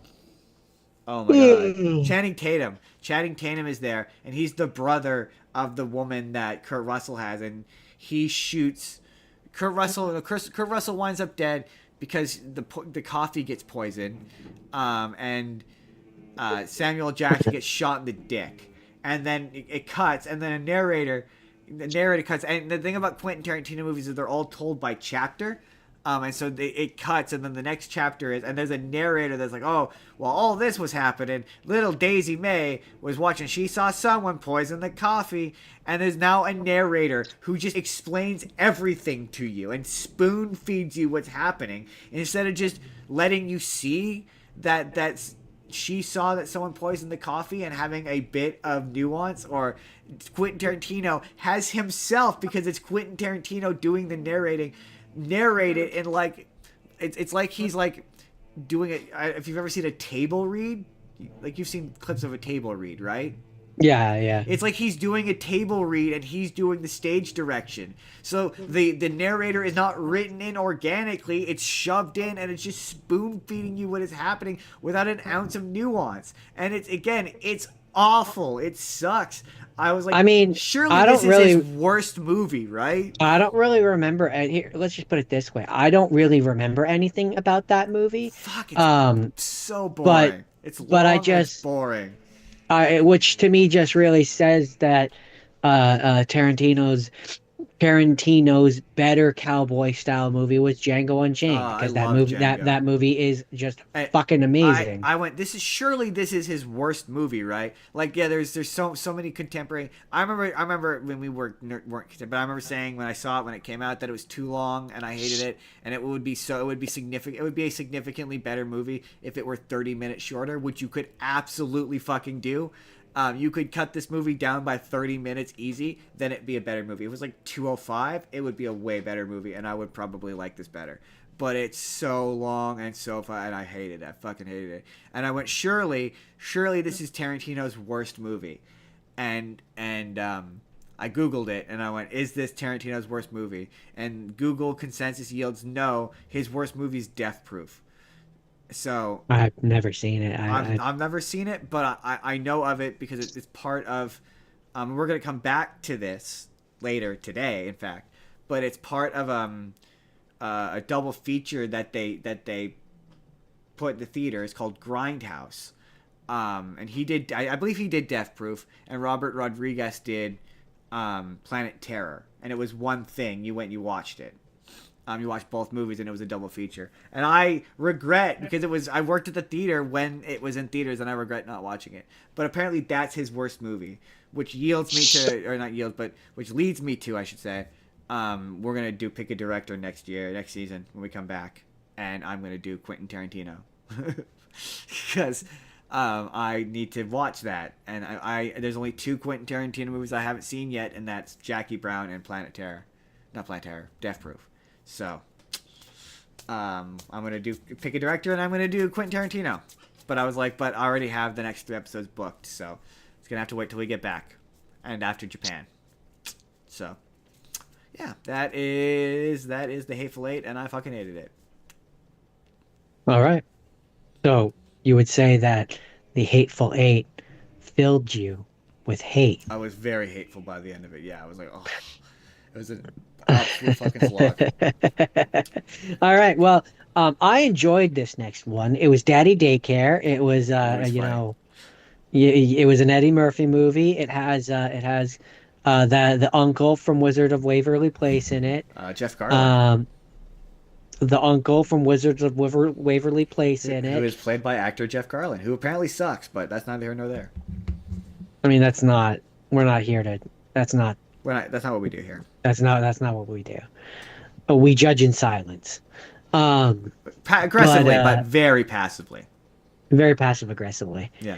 Um, no, I like this movie. It's a very basic movie, early 2003 family style movie. Oh, absolutely. Um, It's the. I mean, to be fair, it's not the '90s, so it's kind of the tail end of Bad Dad. He's a bad dad movie. Busy dad, but Yeah. yes. Yeah. Um, but so yeah, those who for some reason don't know, I remember uh, dying laughing watching this. I cannot remember why, but I just remember there's a scene in this that I laughed hard. And I was an adult the first time I watched this movie, and I remember laughing hard. I don't know if I've seen this before this. I don't remember why I watched There's it. I just there's know I've certain seen it. parts which I was like, I think I have, but I wasn't confident enough. But this was actually the director, I believe. Yeah, the director, Steve Carr. This was the second collaboration that Eddie Murphy and Carr did Yeah, together. I No, definitely. their first outing was Doctor Dolittle too. That makes sense. Yeah, I definitely didn't Um, want because I remember when this came out because I remember just one of those movies. I remember the trailers for it. Like just I remember seeing I the remember the trailers trailers, and so 1,000 that's where times. I'm like, yeah, that's where I'm like, I don't know if I remember the stuff that I'm like remembering because of the movie or Or because just it the was in sheer amount trailers. of times I saw it on VHS tapes and trailers or DVDs and trailers. Yeah, I like Um, I I. I remember like that's sort of in that period where I kind of fell out with movies like that. So I remember not really being my thing when it came out because you said 2003, right? yeah, I was 13. 2003, yeah. Yeah, I was not into that at the time. The first time I watched this, I very much remember being an adult, like watching it the first time. Um, but yeah, no, so basically two dads, they are laid off from their work. They Yes, can't they seem are. to manage to find jobs. And so then they had the brilliant idea because there's only one daycare in their area. What So if we they're like, did well, we could childcare? we could do that. I mean, it's just looking after kids. How hard could it be? Turns out very difficult. Very difficult. You have to Turns have the out, patience of a saint. turns out when you're wildly Uh, underqualified to do a thing, it's difficult to do a it's thing, difficult to do it. and Um, hijinks ensue. And yeah, I mean, yeah, it's your typical early 2000s I remember family those style hijinks being funny. bumbling dad style movie, and it's fun. It's fun. Eddie It's Murphy funny. movies are really hit and miss for me, and this definitely hits for me. Yeah, This is one of those ones where I I would. don't know what it is. It's like I was watching a video about Doctor Dolittle this morning, and it was like, man, the Eddie Murphy movie's better. I rarely say that. There's a lot of Eddie Murphy movies I cannot stand, but like I don't care for I Beverly Hills Cop. find Don't care for it. I find for me, I tend to like Eddie Murphy most in those family style movies. Yeah, a little bit. Yeah, yeah. When he's kind of forced to be a little more restrained. Like the Nutty Professor. I just don't really care for the Nutty Professor. I've never watched that one. Really? Are you I don't sure? know. No, if I have no memory of it. Oh. It's one I'm aware of, but I've never. I could believe I watched that solo. I've seen both of them, and they're both not very good. I can't. I don't like either of those movies. Um, so. Oh, I didn't realize there was two of them. Yes, the second Um, one, the Eddie Murphy character is played no, by. I mean there's two sequels. Yeah, I know that the second one, that Cuba Gooding Jr. plays the Eddie Murphy character. Eddie Murphy is not in the second one. The second one's called Daddy Day Camp, and he's not in it. Unless it's not in the third one's Daddy Day Camp, but one of them is Daddy Day Camp, and yeah, Cuba Gooding Jr. is the Eddie Murphy character. which is why I've never watched it. Because I'm like, without Eddie Murphy, what is the point? I think Jeff Garland's in the second one, So, but I definitely know uh, Eddie there's Murphy is not. there's the one that I watch, which is Daddy Daycare. Then there's Daddy Day Camp, Yeah, that's the and second then one. there's Granddaddy Daycare.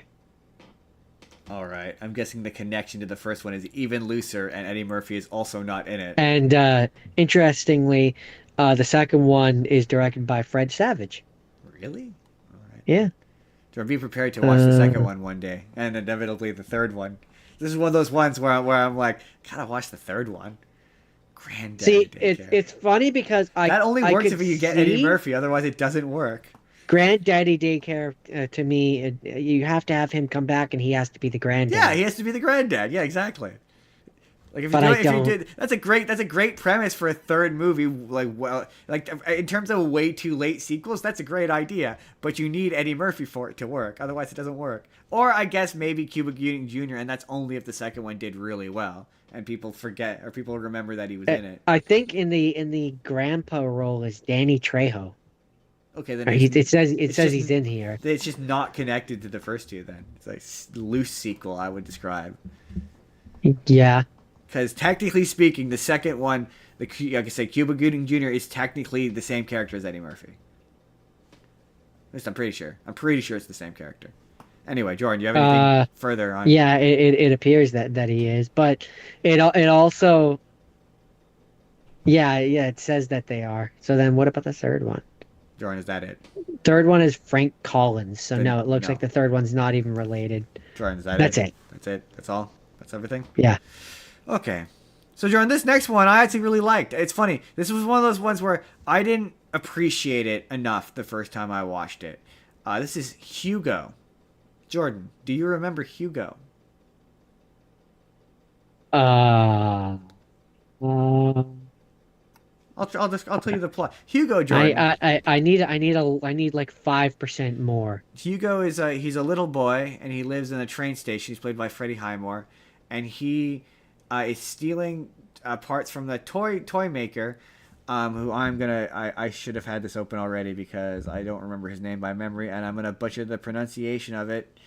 I'm sorry, but he's stealing from this Frenchman, Uncle or Papa Georges is what they call him, and This doesn't sound familiar in any way. he living and he's repairing the clocks because his uncle his dad and his mom died and he's an orphan. He was living with his uncle, but his uncle has disappeared and he's just continued maintaining the clocks. It's got Sacha Baron Cohen is the inspector, the train station's inspector, and it turns out that uh that the guy he's been stealing toy parts from, played by what's his name, Ben Kingsley, is the filmmaker Georges Millet, who is responsible for A Trip to the Moon. This came out in 2011, so I'm not surprised that you don't remember watching it. I've seen this movie now 3 times. I watched it once with a friend and once with you. We watched it because it was whimsical and in 3D, and the trailer. This was when we watched off of the back of the trailer, and the trailer basically, because part of the plot is he has a little automaton, like a little robot that he's repairing, and the trailer made it look like the movie was about he fixes the automaton and the automaton comes to life and it's about a magical robot movie. That's what the trailer made it look like, and so that's why we went to see it. And it turned out that it was about, and I think you didn't really dig this, but it was about the filmmaker Georges Millet, who absolute pioneer of filmmaking. He is one of the earliest movies. Well, I mean, you know what the very first movie is, right? I can't remember what No? it's called. Charlie Chaplin? No, the very first movie is called. Charlie Chaplin and the Giant Peach? Um, Here it is. It's called. Christoph Waltz? Shoot, no, that's not it. Sorry, hold on. Dance of the Sugar Plum Fairies? Um, Mozart's Walk in the Park? no, it's a. God damn it. Blah blah blah. Blah blah blah. That's blah blah blah. Well, clearly it's not noteworthy enough to remember. So, There it is. the the arrival at a train at Le Coteau station. Basically it was a 16 whatever second image of a train coming at the screen, and famous urban legend, and it's been proven that it may or may not have happened, but that audience members got scared because they thought it was a real train. He saw that, and he created a film called A Trip to the Moon, which was one of the first films in color. Came out in 28. no, earlier than that, 1900s, early 1900s. Trip to the Moon. It's called A Trip to the Moon. I just don't feel like Um, it could have been that early because if it was, then all the other people like Walt Disney would have started with color. um, well, they would paint the cells in color. Well, to be fair, I tried to look up the original movie. I don't know if that's just a movie thing, or if this movie thing, or if that did happen. Because when I watched the original A Trip to the Moon, and it does not go to color when they arrive on the moon. So I don't know if that Yeah, like I did could see them retroactively doing it, A Trip to the but Moon. 1902, a 1902 French science fiction adventure film, and the big thing with him is he was basically the grandfather of all modern science fiction. Like, do you like Transformers? Do you like Marvel? You have him to thank for, because he originated a lot of the stuff that they used. A lot of science fiction elements all comes from him. And so this movie is just an absolute love letter to film, especially French film. Like, there's like huge chunks of it which they're just teaching you about the history of film. And so the first time I watched it, I didn't really appreciate how much of a love letter to film it is, and it's especially incredible because it's directed by Martin Scorsese, and it's so whimsical. Like, I would not, having now watched most of his movies, I would not associate him with whimsy. And at the time when I watched it, I was kind of a Martin Scorsese fan, but I wasn't as much of a fan of his work as I am now. Like, would you picture the guy who made Goodfellas capable, or Wolf of Wall Street capable of making something whimsical? no, from what I remember of this movie, it makes me more think of like the guy who did Polar Express. Oh, so you do remember this movie? I looked up the poster. Oh, okay. Yes, exactly. It has, and it was a 3D movie at the time. Yes, it very much has the I vibe of a guy who makes. I think that's why we thought it would be fun, Yeah, is because that's kind of what the trailers sold it on. and I remember, I think maybe you were like, oh, this was kind of boring, and yeah, there isn't a big, like, there is kind of a big I'll put chase it this sequence at way. the end where. I don't remember, and I do now because you're describing it, but like I don't remember anything about the movie itself. I recognize the poster, Yeah. and I just that's it. The That's stakes in all this that are like, stands out to me. it's because it does have, like, it does end with like a big chase, and there is a bad guy. It's the conductor and whatever, but it's not. It's more about paying tribute to this creator and the influence he had than it is about conflict. And that's what I, in my elder Did you like years, it? I did. I liked it even more this time than I did the first time. Like, I'm not gonna I say it's my favorite Scorsese film, because it's not, I mean, but I remember us not liking it, so I, I honestly don't remember specifically how I felt about it. But like, as much I love film even more now than I did back then. I was 21. I was still discovering my love of film, I think. So like, I appreciate the story it's trying to tell and who it's trying to tribute. And yeah, I just, the absolute icon that is George Millet. And the one odd the thing about it is that I will say that I'm going to take away from it is, it takes place in France. It's about a French man, and every character has a comedic British accent. Like, the Chloe Grace Moretz is in this, and the direction she's been given in this movie is Emma Watson from Harry Potter, because that's what her character is. It's Hermione. Like, that's what the accent is. um And she's an American actor. It's really distracting how all of these characters, she's going Papa George, and she's doing this, like, French accent with a British accent, and it's terrible. And you're like, why is everyone British in this French train station? Um, I do have to contend with one thing though. You said that you love movies more now or whatever.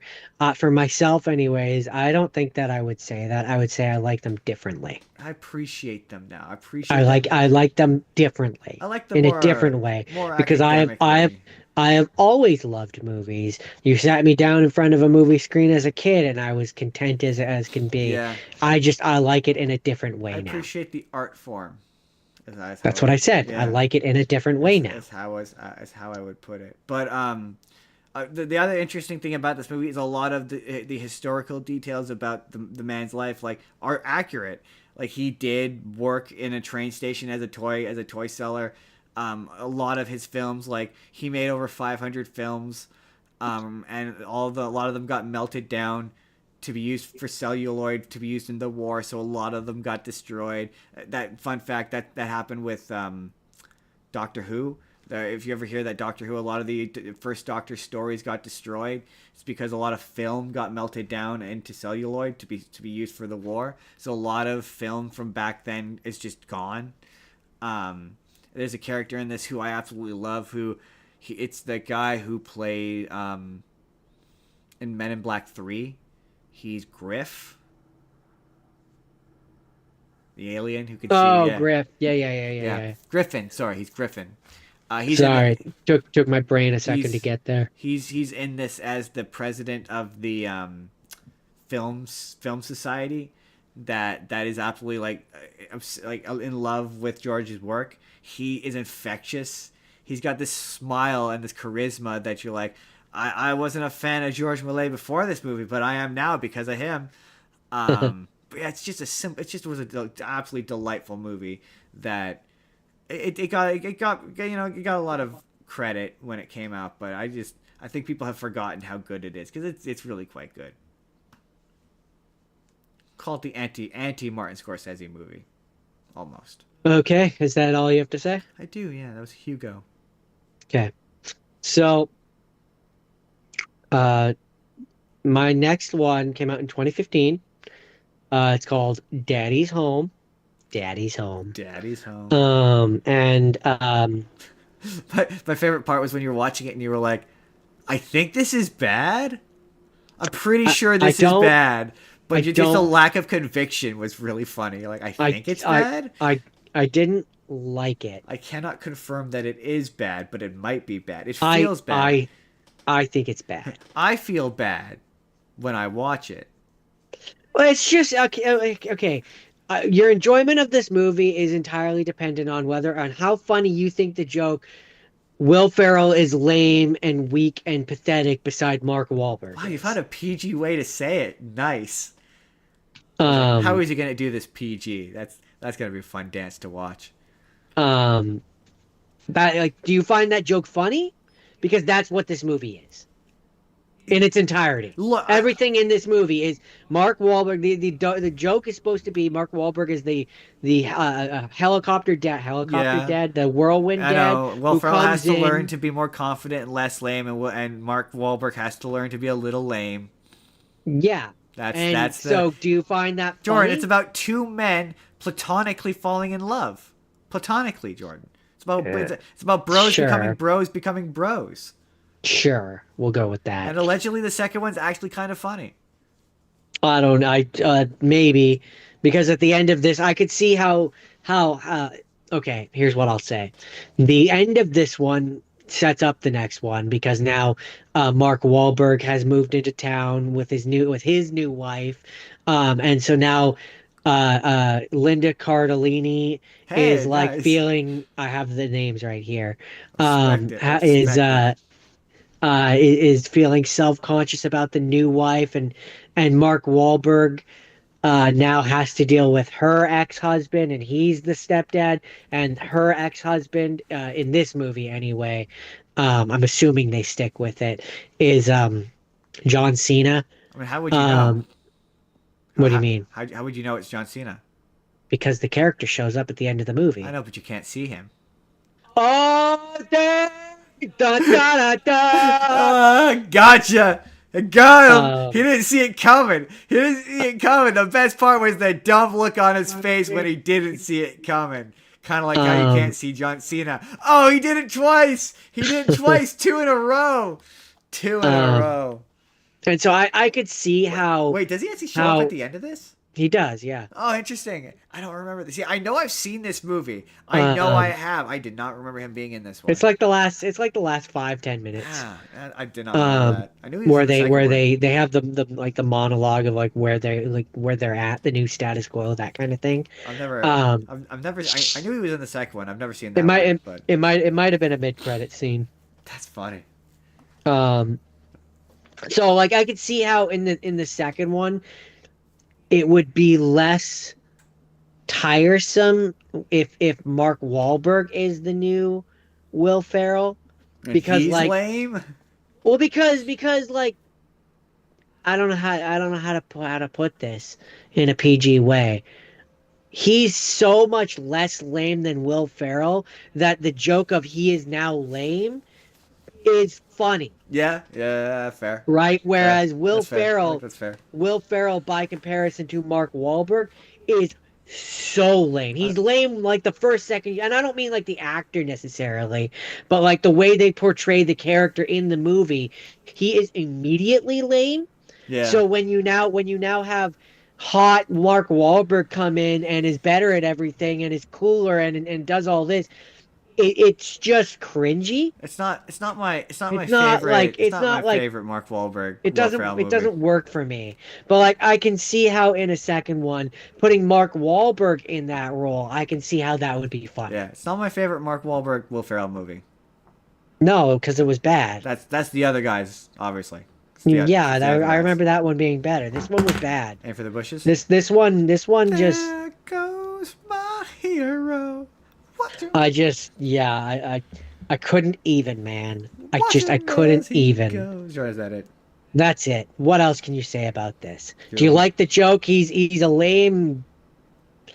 I can't say the word on YouTube, but you know the word. Yeah, it's true. Jordan. Beta. No. Um. Beta male. Yeah, Um. we'll go with that. That feels like a nicer way of saying it. It's not, but Jordan. This next one. Okay. Uh, I had to watch this one twice because I watched it the first time and I retained none of it, and then I went, "Oh man, I have to talk about this on the internet." This is Hobo with a Shotgun. Now, Jordan, when you hear the title, Hobo with a Shotgun, I surmise it probably connotates a certain image in your brain of what I kind of assume that movie it is. I assume that it's a mid 2000s buddy comedy or like a college comedy or something where you have a hobo with a shotgun. It's not a comedy, but Tragedy? I would qualify it as a tragedy. So the history of this, Jordan, is um remember how we talked about Grindhouse? Well, Grindhouse, in between the two movies, they had a bunch of fake trailers for fake movies. Um, and a lot of the fake trailers that played between these movies eventually got made into real movies. So one of them you would know as a movie called Machete. Machete. Machete Machete, don't text. Machete began its life as one of those fake trailers that they made into a real movie. That's why it's like that, because it's a Yeah, parody and, of. and also it's weird because the character is in Spy Kids. Yes, but he's a parody of Grindhouse movies. That's why that movie's a Grindhouse movie. And another one of the trailers was, remember how I talked about that slasher flick where it was a guy in the pilgrim mask and it was called Thanksgiving? Vaguely. That was another one. This was one that only played in Canada when they showed this in Canada. So this began its life as a parody of Grindhouse movies. And that's what it is. And like very rarely do you hear me go, "Man, it's much," but it's much. It's basically the plot of this. It's like this hobo moves to this like like the worst town in existence where everyone is a criminal who lives to murder or rape and murder, and it's controlled by this crime lord boss guy who likes like reality based death race style shows, and it starts with the one of the guys from the Trailer Park Boys is in this randomly, and he gets his head cut off. Um, and throughout the movie, I don't know if you know George Stroumboulopoulos, the Isn't he the guy that Hip Hopopoulos is based off of in BoJack Horseman? that I no, I think that's George Stephanopoulos. Um, I don't know, but every time we say Abelopoulos, he's it makes me laugh. he's the guy who he used to work for, or is it Strombopoulos? But no, he's the guy who used to work for Much Music. He's the guy I always quote when I say I'm gonna when I interview Kermit, I'm gonna look into his ping pong ball eyes and it's gonna be Oh, real for him. me. Yeah, yeah, Yeah, yeah. he's the guy. Yeah, him. He's in this as a newscaster for because I guess yeah, this was produced in Canada, and they're two Canadian actors, I guess, but they're in this randomly, and it's so violent. Like eventually, what ends up happening is the son, there's an evil gangster guy, and he's got his sons, and his sons are psychopathic. At one point, they're like, "Do you guys like hobos?" And they're like, "Yeah." And they set a whole bus of kids on fire, and you see like the charred corpse of this kid screaming. Like at one point, they introduce there's a guy who dresses up like Santa Claus who's a child molester, and like at one point you see he's driving his car, and you see there's this kid in the back seat just like, "Help me!" And this hobo moves into this awful, awful city, and he decides that in order to like save the day and stop this, he needs to buy a shotgun and deal with it himself. So he buys a shotgun, and then there's just multiple scenes of him going around town just shooting people in the head with a shotgun violently and I mean, explosively. it sounds like when describing this movie, using the word story is generous. He is Am I basically, wrong? you're not wrong. This movie's an hour 25. The story is limited. They treat the movie treats him though like he's basically like a superhero. Like Hobo with a shotgun is a superhero, and that his superhero weapon is a shotgun. Yeah, he ends up meeting a girl, and like they form what is, I can't remember if it's supposed to be romantic. I don't think it was. I don't think it was romantic relationship. And his whole thing is he just wants to buy a lawnmower so we can have a lawn cutting business. And trying to think if there's anything else. Uh, uh, no, that was it. It was just really gross and violent, and like there was a point during it where I was like, "This is over the top even for me. Like it's too much even for me." I think it was like when he just like when he shot the guy So, like 5 times in the face, and his face turned to pizza, and I was like, so, this is a so bit much. this was your Terrifier. Not really, because I don't know. I guess maybe it definitely was like But you said it crossed the line and it was too much for you. a little bit, Then yeah. then it was your But it Terrifier. doesn't off put me from movies like that. I don't think. I don't know. Yeah, I guess maybe it was my Terrifier. I guess maybe. Yeah, it just was like, ugh, this is just unpleasant and grimy, and like all the characters are awful, even the good guys. But to be fair, it's meant to be a parody of exploitation films, and exploitation films, as someone who has seen a couple of them, suck and are awful and give you that feeling and are meant to be grimy and gross and awful. So like this is making fun of that, so it's over the top on purpose, so like it's intentionally this way, so it's effective.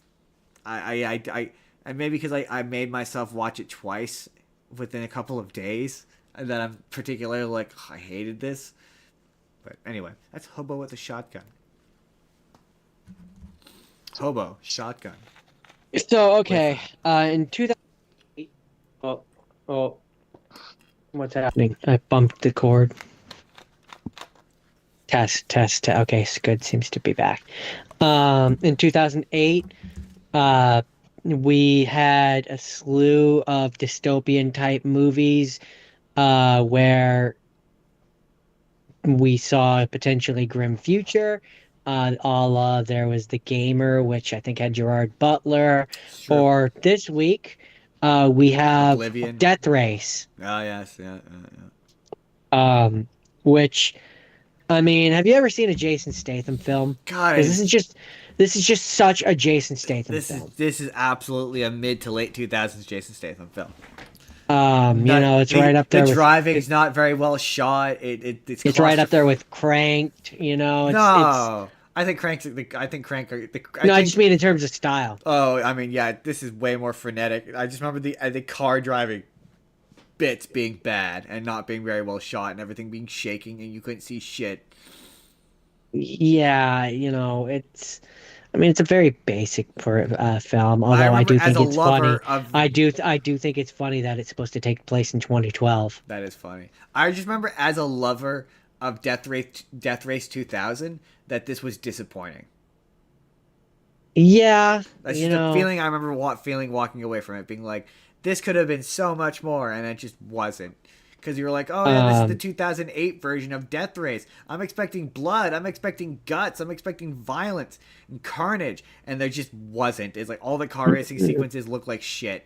Again, to be fair, it's See, been a I minute. wasn't expecting it to be like that so much. I was more hoping that it would because the original 2001 was kind of, I mean, maybe it's just because it was old, but like it almost played more like a comedy Oh, from what I remember. I mean, Um, I think there is an element of it supposed to be satirical.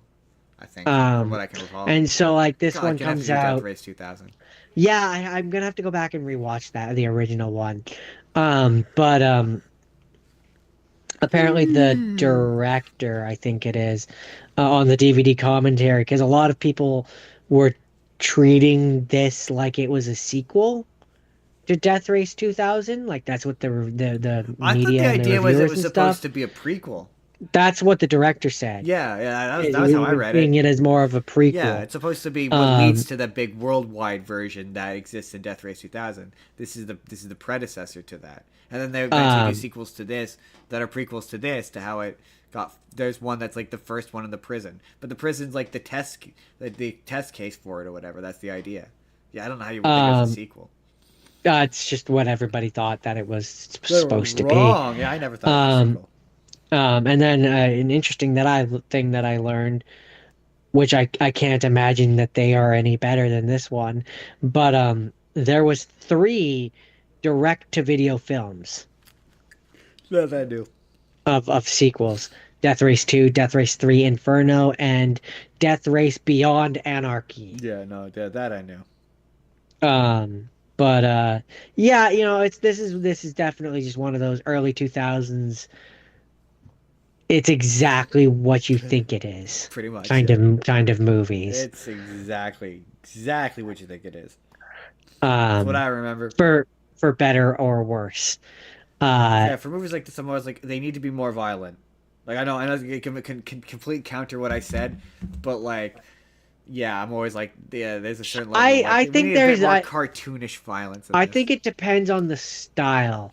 Like for me, cartoonish violence, I would agree. Yeah. Where like this should feel like a more mature this is just the first thing that comes to my mind, but like in terms of movies, comparison wise, if there was the live action Speed Racer movie, then this should be the mature version of that. And it just doesn't feel like it. It's true. It's true. If you know what I'm like, you get what I'm saying? I do. Like I do get what there you're saying. needs to be like more car crushing, more like saw I blades, want carnage. more. I want to see guys get sawed in half. I want to see Yeah. blood and guts. Like really, the character, like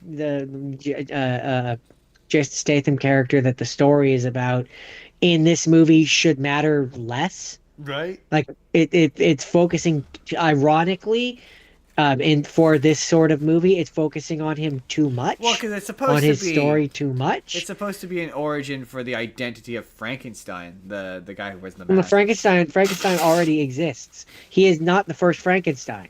Yeah, but I mean, this is supposed to be an origin for the identity of Frankenstein, Okay. as he is in Death Race 2000. That's again what makes it a prequel. But I'm saying it needs to not do that and focus less on him and more on the death race. Nobody cares. Nobody cares.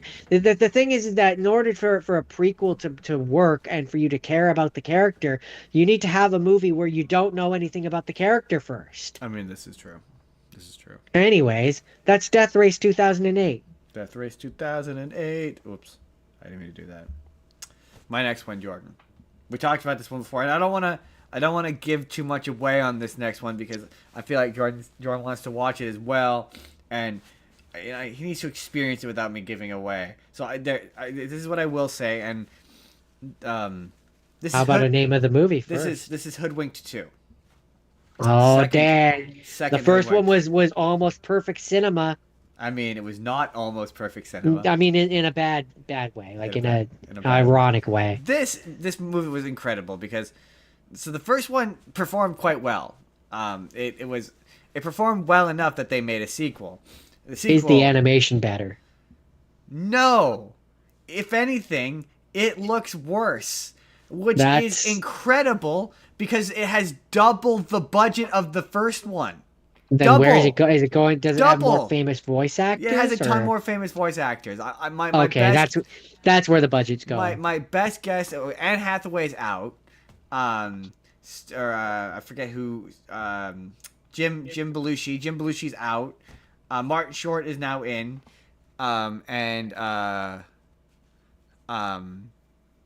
Hayden Panettiere is Red Riding Hood, and it somehow looks cheaper. It's bizarre. It's truly bizarre. Sorry, I'm hearing an echo in my cans here, and I just want to make sure that my. Hold on. Hold on. Sorry. Okay. Sorry. I'm hearing echoes, and I'm getting paranoid. Anyway. Echo. It looks like shit. It somehow looks cheaper. There's points where the characters it kind of the lip sync and the lip flaps look like Sonic from Sonic Adventure. Oh, that's bad. Then. That's how bad it looks. There's straight up times where the audio, I don't know if it's like when they animated it to a different take, and then when they did the final edit, they chose a different take. But there's times where straight up lip flaps don't match what they're saying. The animation is even more stiff. The plot feels like it's a sequel to a movie we never saw. So I don't know if you remember the end of the last one. They all join the secret agency organization or whatever. Yeah, right. So this movie begins with them recapping the events of the previous movie, and then they do kind of a time jump where they're all kind of doing different things for this organization, and Red Riding Hood is like off getting trained or whatever. And the grandma, the wolf is being arrogant and like he's being reckless. That's the word, being reckless, and he gets Granny captured by the Hansel and Gretel witch, and also Hansel and Gretel. So the wolf has to go get Red Riding Hood, and it's about them having to learn to work together. And it feels like this is a sequel to a movie where they're new at being secret agents that never came out. That's what this feels like. It was to the point that like I went to make sure that this isn't the third one, and I didn't miss a second one. Because it was like, I feel like I'm watching a sequel to a completely different movie. This is bizarre. But like also, there's kind of a fun twist, which I didn't really see coming. Not to say that it was a clever twist. I wasn't expecting it. But it's not as clever as fun as the first one. It's not as good as the first one. It's, if anything, it's way worse. Like, significantly worse. Like, I can't even excuse That's disappointing. the clever writing because it doesn't. Like, yeah, again, there's a twist that I would say is reasonably clever and kind of funny, and some of the jokes are kind of funny. Patrick Warburton is still having a ton of fun in this movie for some reason. But overall, it's significantly worse than the first one. By, like, a lot. And yeah, I think that's it. That's it, because I don't want to give away. I'm not going to give away the twist, because we'll leave it for when Jordan inevitably does it for something. But bad. Definitely bad. disappointing. I was disappointed by how not good it was. I wanted to be like, just like the first one, the animation is bad, but at least the story is good. This one, the story wasn't even good. Like, it really wants to. There's a lot of like. It wants to do that thing Shrek does. It wants to be Shrek. Is the best way I can describe it. Where, like, it'll introduce like what is supposed to be a fairy tale creature character that you're supposed to recognize from a fairy tale, or like But they're just off or they're different off and or generic, that you don't pick up on the fact that they're supposed to be a character from a nursery rhyme or a fable or whatever that you're supposed to recognize. Like, it's not, they're not creative. It's lazy and yeah, bad. And the animation is bad. Bad movie, disappointingly bad movie, and bombed horribly bombed because it looks ugly. That's it. That's Hoodwinked 2. Second Hoodwinked. Not as good as the first Hoodwinked. okay. So, um, my last rapid fire is going to be really rapid because it didn't stick with me. Is the nicest way I can put it. That makes sense. Um, It happens sometimes. Doesn't it? it was also just one of those movies where it really, really has driven home for me the fact that I think I just don't like heist movies. You and Dan Harmon don't like heist Just, movies. just full stop. I think I just don't like heist because I'm not the same one. I past couple liked. times, No, that's not true. past couple times I've talked about ones on here. I think I've hated them every time. Only heist movie that I can actively think that I like is Inception. Yeah, yeah. Or there's ones where it's like I don't mind them, but those are usually like they're comedy It tends versions. to be characters. I know what you mean. It tends to be characters standing around a lot, talking about what they're gonna do, and Yeah, taking a really long time to do it. yeah. Which works for me if it's done in a comedic fashion. Like there's the one where Ben Stiller and a bunch of people are going to be stealing from this rich dick at the top of the penthouse or whatever. Yeah, Money That's a Tower, comedy. whatever. Yeah, Money Heist or Tower Heist or whatever. That's a comedy, and it works for me better there because it's making fun of a lot of the things that heist movies do. Yeah, exactly, Um, exactly. but like when a heist movie is like a heist movie in earnest, it's just really boring. I've never Like encountered one that just really did it for really, me. really boring. So I've buried the lead extremely deep. This is Den of Thieves. Um, it has Gerard Butler and a bunch of other Jerry people, Jerry Butter. but Gerard Butler. And so okay, this is where it's interesting because I'm reading the description here, and I'm like, I might have missed the entire point of certain characters. So what it says here is um, a Los Angeles County Sheriff's Department deputy gang looked to stop a crew of thieves consisting of ex-MARSOC Marines that are planning to rob the Federal Reserve in Los Angeles. So I'm thinking now that Gerard Butler must have been one of those because I know he's a cop. But You're a like, cop. You have to he tell me if you're a seemed to cop. be For he the seemed to rules. be like a dirty cop, or at least that's what I I thought he mean, was, if he's doing a because heist, it seemed well, it seemed like he was helping the heist people, but now I'm not so sure because I don't remember enough of the movie to remember if that's accurate. Um, but well, I'm gonna assume that if he's doing a heist and he's saying he's a cop, then he's a dirty cop. yeah, I don't I'd have to go back and rewatch it, and I almost did, but I just couldn't do that to myself. Um, That's fair. yeah, I didn't care for this one so much. There's a sequel, so it must have been liked enough. Yeah, but no, it didn't even really do that well.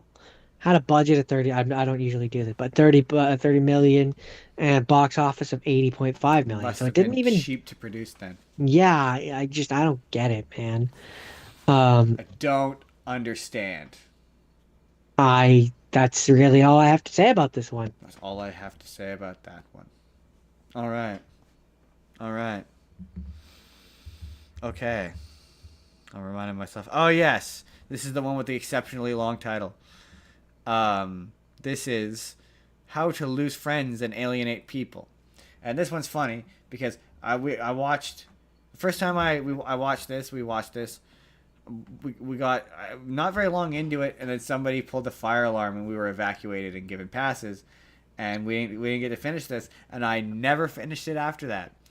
And I recognize the name. I don't know because I think there's a quest in World of Warcraft that has a similar name. It's also based off of quite a famous book, and the basic plot of it is it's about Star Simon Pegg, and he works for a I don't they have a particular name for it in the movie, but I don't even know how to characterize it. But like some akin to like a snark magazine, where it's like a comedy magazine. Where I guess like the best comparison, like Mad Magazine. Oh, okay, like a rag comedy or something. Yeah, something like that, basically, where you do joke articles about celebrities or whatever. Um, he gets hired on at, and I don't know if this is a real magazine or not, but Sharp's magazine, which is like a high end, famous people celebrity magazine, um, and which is run by Jeff Bridges, who in this movie is effectively oh, you won't know who he is, but he's effectively Richard Branson, just like a rich, out of touch, like magazine owner who's incredibly wealthy, and he says obnoxious things like, "I would burn the whole thing down to the ground if I had to," and I always hate it when fucking rich people say that. It's like, "Oh, I hate being rich. It's such a burden being rich." Like, fuck you. All he does is smoke It cigarettes the whole movie. is it is it Sharps or Sharp, Shar with a P. but no S. Sharp puh? Sharps. So with an S. Yeah, I think so. From what I remember. Cause the reason why I ask is I went and I typed in Sharp magazine, and there is a Sharp magazine. And I'm pretty sure it's Sharps with an S, but I don't remember. Anyway, so he winds up working for this magazine, and like initially he doesn't fit in because he's Simon Pegg, so he's like a snarky asshole, kind of quick witted, and he keeps getting into trouble. Like at one point, he's trying. He really wants to have sex with Megan Fox, who's in this as like a up and coming, starting to become famous person, who is about to make it big by starring in a biopic about young Mother Teresa, about how young Mother Teresa initially before she became Mother Teresa was in love, and it's like really it's sort of like in terms of the joke, it's kind of like you remember in Tropic Thunder, where they had the fake trailer where it's Toby Maguire and Jake Gyllenhaal and the monks or whatever. Yes. It's kind of like that kind of tone of seriousness, where it's a parody of a serious movie, and so he, initially, at the same time, there's a up and coming director who's like an absolute pretentious dickhole. Like that's his whole bit. He's pretentious and untalented, but everyone thinks he's talented, and so they're all like flattering him or whatever. But um, Simon Pegg just thinks he's a pretentious douche, and so Simon Pegg initially wants to write like a scathing article about him where he calls him a hack, basically, and Jeff Bridges kills the story, and the director's publicist is like, "Oh, if you want to write, then you'll write flattering articles that I will approve of," basically. And throughout the movie, he's pursuing Kirsten Dunst, who's in this. She's the love interest. And long story short, she's the other woman in a relationship with one of his coworkers, and Simon Pegg and her are quite cute in this. I like their chemistry and I like their back and forth, and it was like, you know how with Ricky Gervais, I'm always like he's an asshole and he's not very attractive, but he always gets exceedingly attractive women in his movies, and it feels like he's punching up. Yeah. Simon Pegg is kind of like that for me, where it's like it's just like he's just not very exceptionally handsome looking in my opinion. Ooh, that feels hurtful, but he's just not like a traditionally Hollywood handsome guy. Um, but he's I think what you're trying to say is he's just a little too British. yeah, I guess, yeah. But he in this I'm is I just pissed off an entire continent. he's charming in a way that's like, oh yeah, okay. He's charismatic in a way that I'm like, oh, I'm charmed by him. I'm like, and like he feels like in this He's got the British charm. his arc feels natural for me in this, and it feels like Bit Cheerio. where he's like, yeah, he starts off as an asshole and he becomes a nice guy over the course of the movie, and it's cliched. But I don't know, it's just something about the cliches worked for me. There's a bit early on though where he accidentally kills Megan Fox's dog. That's actually it's supposed to be funny, but it's upsetting because that dog did not deserve that. And Apollo didn't deserve that. That wasn't cool. It's not like it was a Chihuahua. Right? I was impressed with myself. I managed to not fall asleep watching this, and I thought for sure I was gonna. But no, I this was better than I was expecting, but still not good. This came out like 2011, I think. So it's like a 2008 to 2000, like you said, 2008 to 2011 movie, and those movies have kind of a particular vibe. Comedy Yeah, a style comedy style feeling. and a vibe. And this definitely feels like of its time kind of movie. Like I didn't hate it. It didn't fill me with rage quite like Hateful Eight did. But I just was like I laughed. I had a decent time. I didn't hate it. That is how to lose friends and influence people. Well, well. It looks like it's time for us to do have scenes. And so Look what we have we here. we have to propel ourselves back yet again to 2010 and talk about the movie which launched a studio, Despicable Me. Despicable Me. It's a bad, bad day. Ain't nobody gonna better be getting in my way. Despicable Me. I like this movie. This I understand why this launched and became a worldwide sensation. I understand why the kids love the Minions. Um, I would have been content if there had been only one. it's really funny. It's definitely a movie that makes me go, I get it. Like no matter what you say to me, no matter what you say to me about that movie, about that franchise, about anything to do with it, I will respond with, I get it. I love those movies. I get it. I cannot stand those movies. I get it. Like I just get it. I get why anyone would feel. I understand. I understand why you would find it irritating. I understand why you would think I like those movies. I think I they're understand funny. why the kids love it. I understand why it made a shit ton of money. It I get it it. rides the line like razor thin. Merchandising like Oh, crazy. absolutely. I understand. It rides the line of like, depending on the person, it's either gonna push over to being annoying or not annoying. It's gonna, yeah, it's the correct level of like, it makes me laugh, but also I recognize it's dumb and like Yeah, it's like giving kids candy floss. Like there's nothing substantive about those movies. It's not teaching you anything new. It's not doing anything. It's not teaching kids to feel any sort of sense of empathy or like teaching them to have any emotional depth. It's fart jokes. it's It's dumb, fart fun jokes, fart. He makes a fart gun. right? Like it's literally it's fart jokes. It's fart And that's jokes. fine. And that's That's fine. fine. It's not bad to have some movies like that every now and then. I think it's okay that they occasionally exist. Yeah, exactly.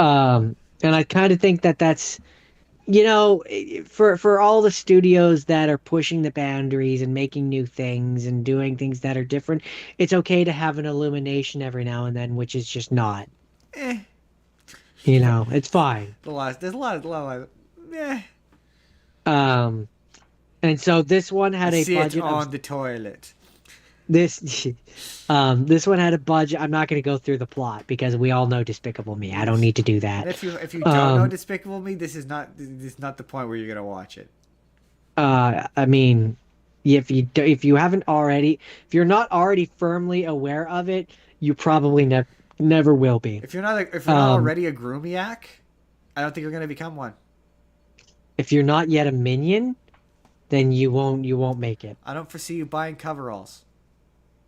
So it had a budget of 69 million, and this will be fun. Keeping in mind that it's probably counting re-releases and things like that. But what do you think the Five box office? hundred million. You're not far off. 543.2 It's an million. incredibly successful franchise. And for good reason. Again, just the toy sales that they must have made off of the Oh, Minions. I mean, theme park rides, cups, t-shirts, There's been like what, eight, including the Minions movies and like all those ones. memes. There's been like 8 movies. Hold on. One, two, three, four. Minions one, Yeah, Minions two. and they're making a new one. At least six. We didn't talk about that. I don't know how that. They're making a new one. A new The Minions new Minions or movie. Yeah, yeah, Minions and Monsters. yeah, yeah. And they're cutting out Young Gru. Apparently, Young Gru was not successful for that franchise, so they're I like, the I don't prequels are. I don't know how you do that. Like he's already they're his minions. So like what? Do they abandon Gru, go be someone else's minion for No, like 10 years and then come back? this is a prequel. So it's a prequel to the prequels. Yes, it takes place in the 1930s, and it's about them. They're making a movie with a movie. Okay, so it takes place before the first Minions movie. Yes, yes. Okay. Fair enough. Fair enough. Fair enough. Fair enough. Supposedly, anyway. Um, yeah, I mean, it it's a popular series and it's a popular. I mean, I remember.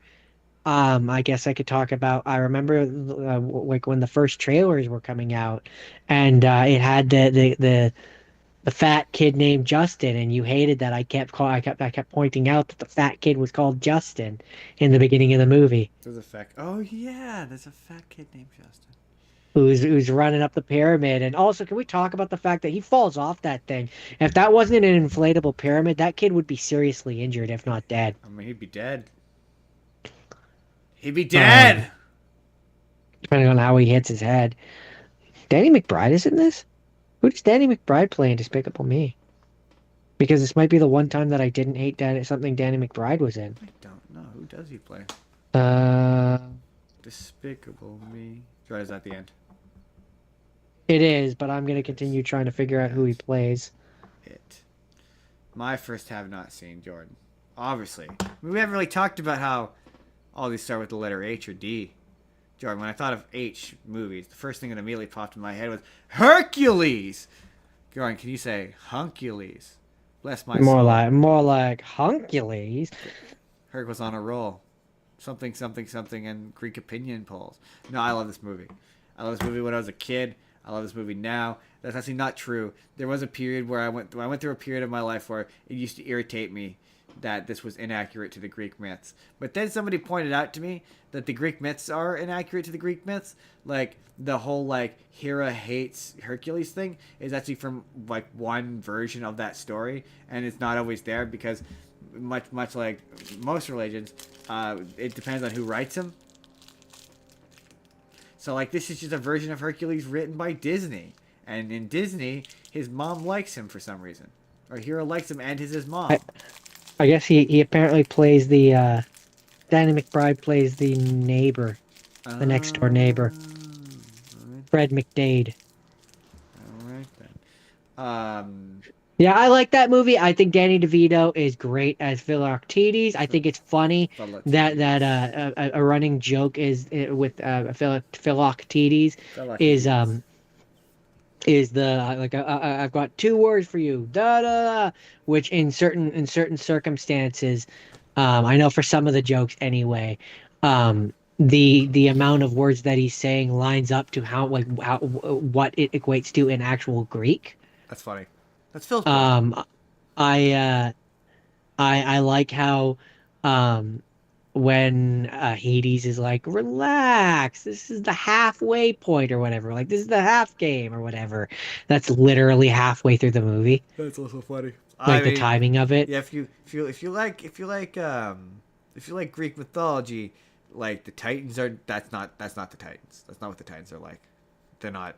It's not just a random world tornado monster or an ice monster or a lava monster. No, it's a giant man. Is it one of them is a giant man? Another one is a giant woman called No, but I Gaia. mean like but I mean they're like more like big people. They're like really really big people. Um, yeah, the In animation is in in fact, it would be more apt instead of calling them Titans to be calling them giants because then people would probably picture more what they're like. it's true. It's very true. Yeah, I love the animation is gorgeous. I like the music. All of the music is good. I don't Also, think I don't think I don't think there's a Cyclops, which is a Titan. no, I don't think so. Jordan, I don't think any of the songs miss in this. I don't think there's Oh, a. no, I love them. I don't think there's a miss. It's really disappointing. They're doing a Broadway version of this, and once again, it looks bad.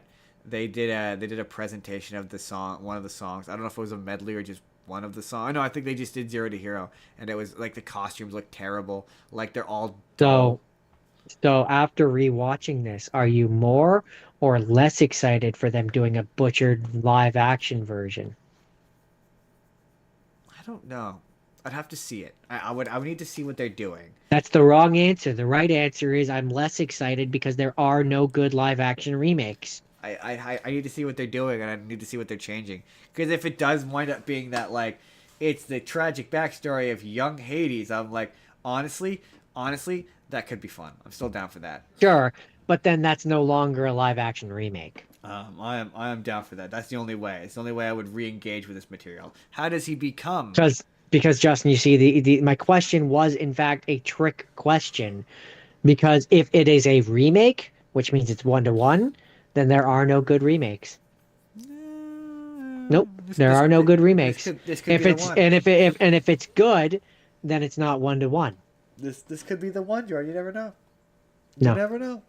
no. They gotta make a live action, and then they gotta get a real Greek to play him. Um. Was there anything else about Hercules? Hercules, bless my soul. Herc was on a roll, undefeated, and the nicest guy. This is another one I remember the trailer on the Toy Story VHS tape for this, and I remember they once again for whatever this and Mulan. I remember the very first trailer for Mulan being like really super serious, like with the and it was just the scene of her cutting her hair with the lightning. Yeah, And I was like, yeah, man, yeah. this paints a very different picture of this movie. And I remember the first trailer for this being the them showing all the vases or whatever, and the narrator being like, "In the history of heroes," and blah blah blah. Oh yeah, the beginning of the Yeah, movie. I remember the trailer being that and be like, ah, and then I remember it just being a bunch of behind the scenes and behind the scenes images of it because they hadn't finished it yet. Um, I like how the scene where he's wearing the Pneumonian lion. It's just it's Scar. just Scar, which is yeah, that is he did do that. That's one of the 12 labors. Yeah, yeah. That is very much one of the 12 labors. Yeah, no, I never, as an adult now, when I watch it, I'm like, it's not the Greek mythology. It's It's inspired by. inspired by. I wanted to watch some of the show and I ran out of time. Maybe one day I'll watch some of the show. I know there's an episode of the show where they cross over with There Aladdin. is an episode where they cross over with Aladdin. I Um, think that's it. I think that's all I have for Hercules.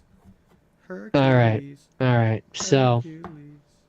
we got to go all the way back to 1994. And we watched a movie called Dumb and Dumber, which leads me to my first question for you, Justin. Which one is dumb and which one is dumber? I think technically, I think technically speaking, Jim Carrey is supposed to be dumb, and I think that Lloyd is dumber. Because I don't know if they actually empirically state. Just when you think you let me down, Um, you go and you have the greatest idea you've ever had. Jordan, this movie's dumb you want to in the best you want to way. hear the most annoying sound in the world? I don't want to do it. No. Ma, ma. Come on, Jordan, don't leave me hanging here. Ma, What? ma, Ma king. Mockingbird? Okay, let's do this again. I don't know Ma, what you're doing. I don't get it. ma, Ma, King, king, bird. bird. This is a bit in the movie you watched. Okay. Ma, king, bird. Yeah, yeah, yeah. It's an iconic bit from the movie. They're singing No, it's not. It's Mockingbird. not. It's not. It's not landing me. You just watch the movie. How can you not remember? It's when they're in the car. Yeah, no. I. They're annoying the guy. If you recall, Justin, you'll remember I said I fell asleep and I had to go back and rewatch it. Dang it! Um, It's one job. but One job. it's not. I'm gonna be honest. And I'm gonna be critical here. I don't think it's Jim Carrey's best work. I mean, in a year of absolute slam dunks, he did. This is a fact that blows my mind every time. He did this, Ace Ventura, and Dumb and Dumber all within the same year. I think This is Dumb and Dumber. yeah, that's what I'm saying. He did this, he did The Mask, and he did Ace Ventura all within the same year. Oh, you didn't say The Mask. Um, You all said he did. Ace You Ventura, The said this. Mask, and Dumb and No, Dumber, no, no, you didn't. all in the same year. You said this, The Mask. Anyway, doesn't matter. But no, yeah, and I think of the ones you've listed, this is the weakest one, personally. Um, but that's just my opinion. I Um, don't like this movie enough to disagree with you. I really don't. it's just of those It's three definitely things my that you least listed, favorite. it's the least favorite of those Yeah. three things. Yeah. Um, I it'd either be this one or Ace Ventura, and I love Ace Ventura, but I just found, and I don't know, maybe it's just because my sense of humor has changed as I've gotten older, but and and I know it's the point, but their dumbness at a certain point isn't funny for me. for me, it's the same thing with Ace Ventura. Is like that, where you're like, how does this person function day to day without killing themselves, Yeah. drowning themselves, or like how are you still living? Because you're so. How did you progress past the point where your parents felt good about sending you out into the world when you're borderline unfunctional? The particular in this one, Yeah, like in this Ace one. Ventura is a lot like that way, where I'm like, how does Ace Ventura just go to the store and buy Yeah, food? but that one at least This is a that similar way for one me. no, this one's worse I never because said at least in Ace Ventura, he's not an idiot, he's just insane. yeah, but So like I I never believe he said it could go was. I believe he could go to a store and functionally understand how money works to buy something. In this, they're dumb. I never said it was better. I just said it was similar. But that's what it was. It's just the characters where it's like, I don't understand how you function in the real world. I don't understand how you rented an apartment, let alone are behind on the rent. Like, how did you hornswoggle some guy into letting you live, like letting you rent from him, let alone are Yeah. unable to make payments? Although at the beginning of the movie, Lloyd does not Lloyd. They both have jobs. Like they're both Yeah, and so that's where that they somehow got hired at. I just there's a lot of the moments where it's supposed to be like yeah comedy bits and it's just for example the scene where I don't remember which is whichever one Jeff Daniels is supposed to be, is that Lloyd? No, that's Harry. Harry, yeah, Harry. When Harry is hanging out with the girl that Lloyd has the crush on, the one that's being blackmailed or whatever, and like it starts off with them like having a snowball fight or something, and then like he tackles her and he's like pushing her face into the snow and like they're beating up on each other, and I'm like, I don't find this funny. I I it's I I think it only works because of Jim Carrey. But also, I don't No, know. but I really that's not a like Jim Carrey scene. I really like Jeff Dan. I do like Jeff Daniels in this though. I do think he's funny. I don't know. I For me, it's just it's the moments are hit or miss. I It either works for me I or it agree with doesn't. you. I love. What if he shot you in the face? Yeah. What if he shot me in the face? That I said Then that's where I say there's certain moments where like yeah, that's it's funny. just it's when it's ironically when they're being too over the top Yeah, it does push it a bit that it far. starts to like it pushes it for me and I, it kind of loses I me. do think you're kind of right because it's like this movie has never worked again, ever. Like they try. To be fair, I don't really care. The guys who directed this are the Farley brothers, and they're that kind of like gross out humor that just dials to the degree of being like just too much for me. And this kind of is that way. But yeah, they made a prequel. Yeah, They like made a yeah. prequel without Jim Carrey or Jeff Daniels that is terrible. That only has one funny joke, and it's Bob Saget going, "There's shit everywhere. There's shit on the walls. There's shit on the ceiling." It's the funniest joke in that movie. And then there's the sequel, which I know I've seen, where like And then the they made the one of terrible the one of the sequel. jokes is that like Jim Carrey has been pretending to be in a coma for all these years or Yeah, and there's a something. joke where he yanks out the catheter and it's gross, and you're like, "This isn't funny." Yeah, and it's just Yeah, I don't the characters I don't think work for me the personally. the movie, the second movie, people liked the first one. Nobody liked the second one. The second one was critically panned at the time for being terrible because Yeah, the first one was very popular. very Very successful. successful too. It had a budget, a very small budget of 17 million. Do Yeah, you want to hazard a guess at its box I mean, office? they were all massive, like 100 million. Yeah, 247.3 he million. had a string of, but that basically cemented his career. A It string of solidified his box, career. a Yeah. string of box office. I'm pretty sure this is the last one. I'm pretty sure. It was like Ace Um, Ventura, then this, the Ace Ventura, then The Mask, then this. This but was the yeah, last one. I'm maybe it's a hot take. I don't know. I mean, to be I didn't fair, really. for the question, it does absolutely beg the question. I'm pretty sure this one came out last. If this is the last one of those three bangers, is it only considered a banger because it's coming off a hot streak?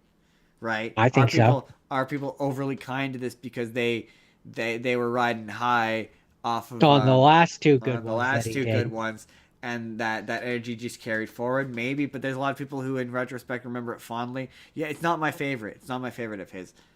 No, me It's neither. never been my favorite. It wasn't my favorite as a kid. It's not my favorite now. It's the one that was boring because it was so Well, much of like for me, it's just yeah. Again, it comes down to, and I think the reason why it between works this for and me Ace in Ventura. I'm picking Ace the Ventura reason why every it works time. for me in Ace Ventura is because I like the character in Ace Ventura. I as a character, right? Or at least I did last time I watched it. It's been years since I've To be watched fair it. though, this But like aged better. in this movie, I just don't care for their characters, No, and they have to carry it, and but it doesn't for me. also this one aged better.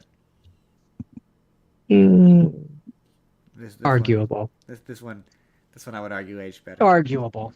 Um, I would say that it aged just as poorly. Some of the jokes. I mean, yeah, fair enough. Yeah, no, Yeah, that's Dumb and Dumber.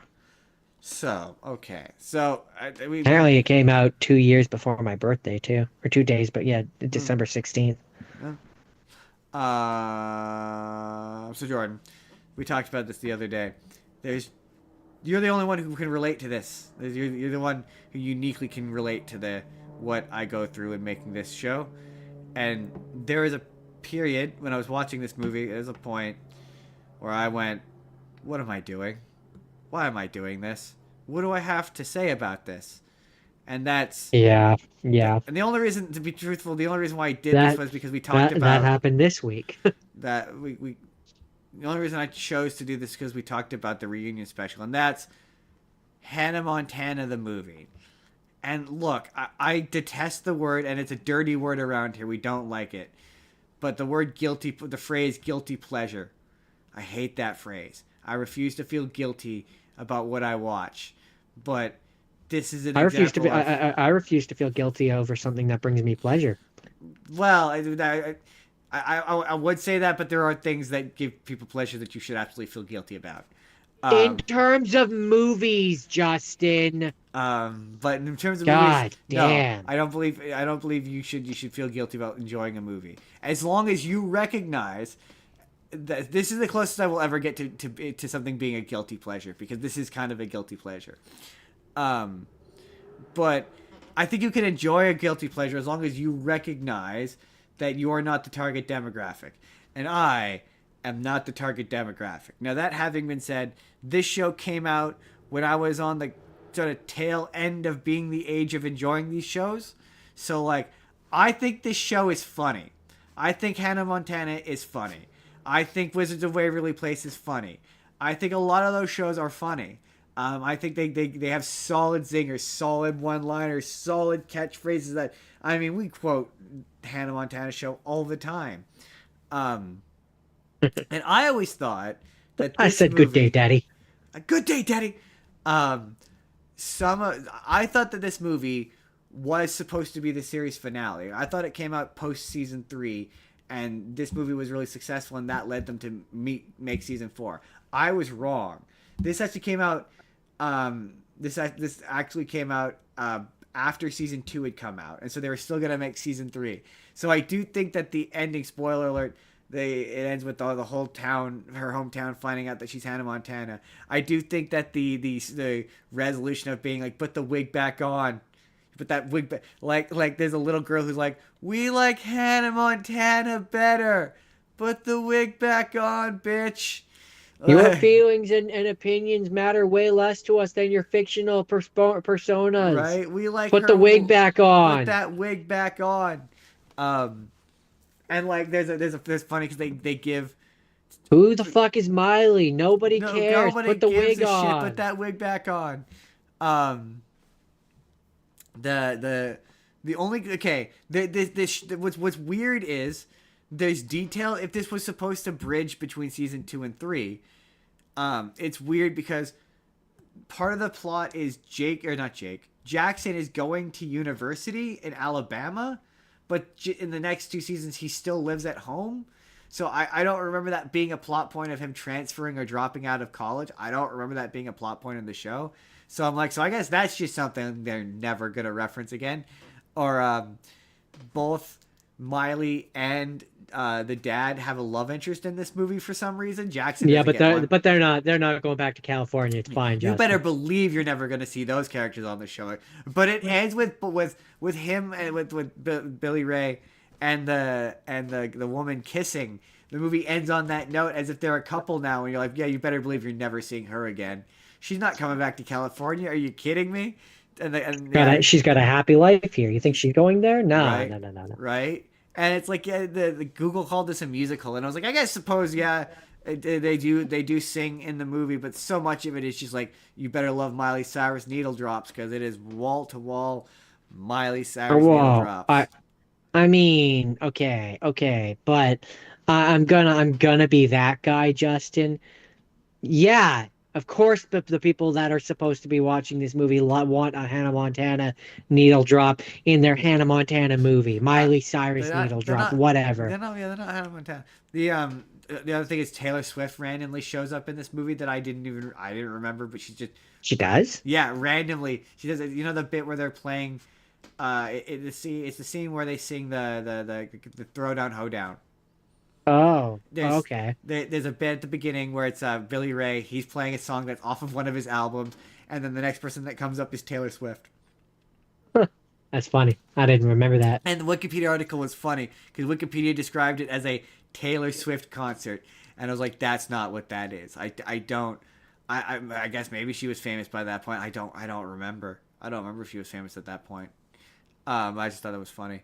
It's the kind of movie though where I don't you know me. I don't like criticizing movies that aren't for me in terms of like plot, but the beginning of the movie involves a lot of the characters acting out of character for the sake of the movie. So like there's a lot of like the whole plot of this is Miley gets banished back to her hometown because she's prioritizing Hannah Montana stuff too much and acting like a diva. And Billy Ray gets tired of it and drags her back to Texas for her grandma's birthday. And it's like, that's just not how she acts on her show. And it's a lot of like, Billy Ray is acting unreasonable for conflict. Or she embarrasses Lily at her this big, weird, beach-wide birthday party that has like at least 30 or 40 guests that's taking up the whole beach. And like Rico has set up. I mean, no, that's not why Lily is mad at her. She doesn't. She doesn't embarrass her. She upstages her at her own birthday. Yeah, but which is just not something that Lily has ever really cared about. Like her prioritizing Hannah's stuff is not really a conflict on the show because Lily's usually there for the Hannah stuff as Lola. So like It's just a lot Yeah, of. but also it's her birthday. And So then like that's the one day that you're allowed to be upset it's that you're being just upstaged. it's just there to facilitate Miley having to go back home because immediately Lily shows up and is immediately forgiven her, and the conflict is just irrelevant and gone. Like, yeah, I will say that there's a point at the end where it warmed my heart. I was like, I like this movie. I can't help it. It's fun. I laughed. I had a fun time. I'm We not the always guy. I'm not the. we here at the Spur of the Moment show always enjoy a good movie version of blank show. This is see. It's funny because the show the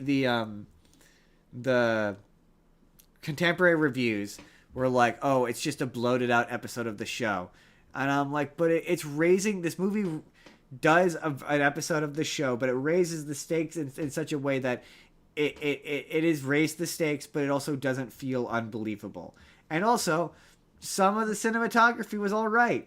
Like I mean, yeah, it looked like a more expensive version of the, but also that could be because that's why I call it movie version of the show. So it's like the only difference between this and certain other ones, which I'm about to mention, are this one got a theatrical release. That's the only release. That's the only difference. Otherwise, in terms of scope and scale, it to me feels no different than the Wizards of Waverly Place movie, it or looks slightly more expensive. That's where I say it got the film budget. That's Yeah, the only but difference. it But in also terms does of like scope and like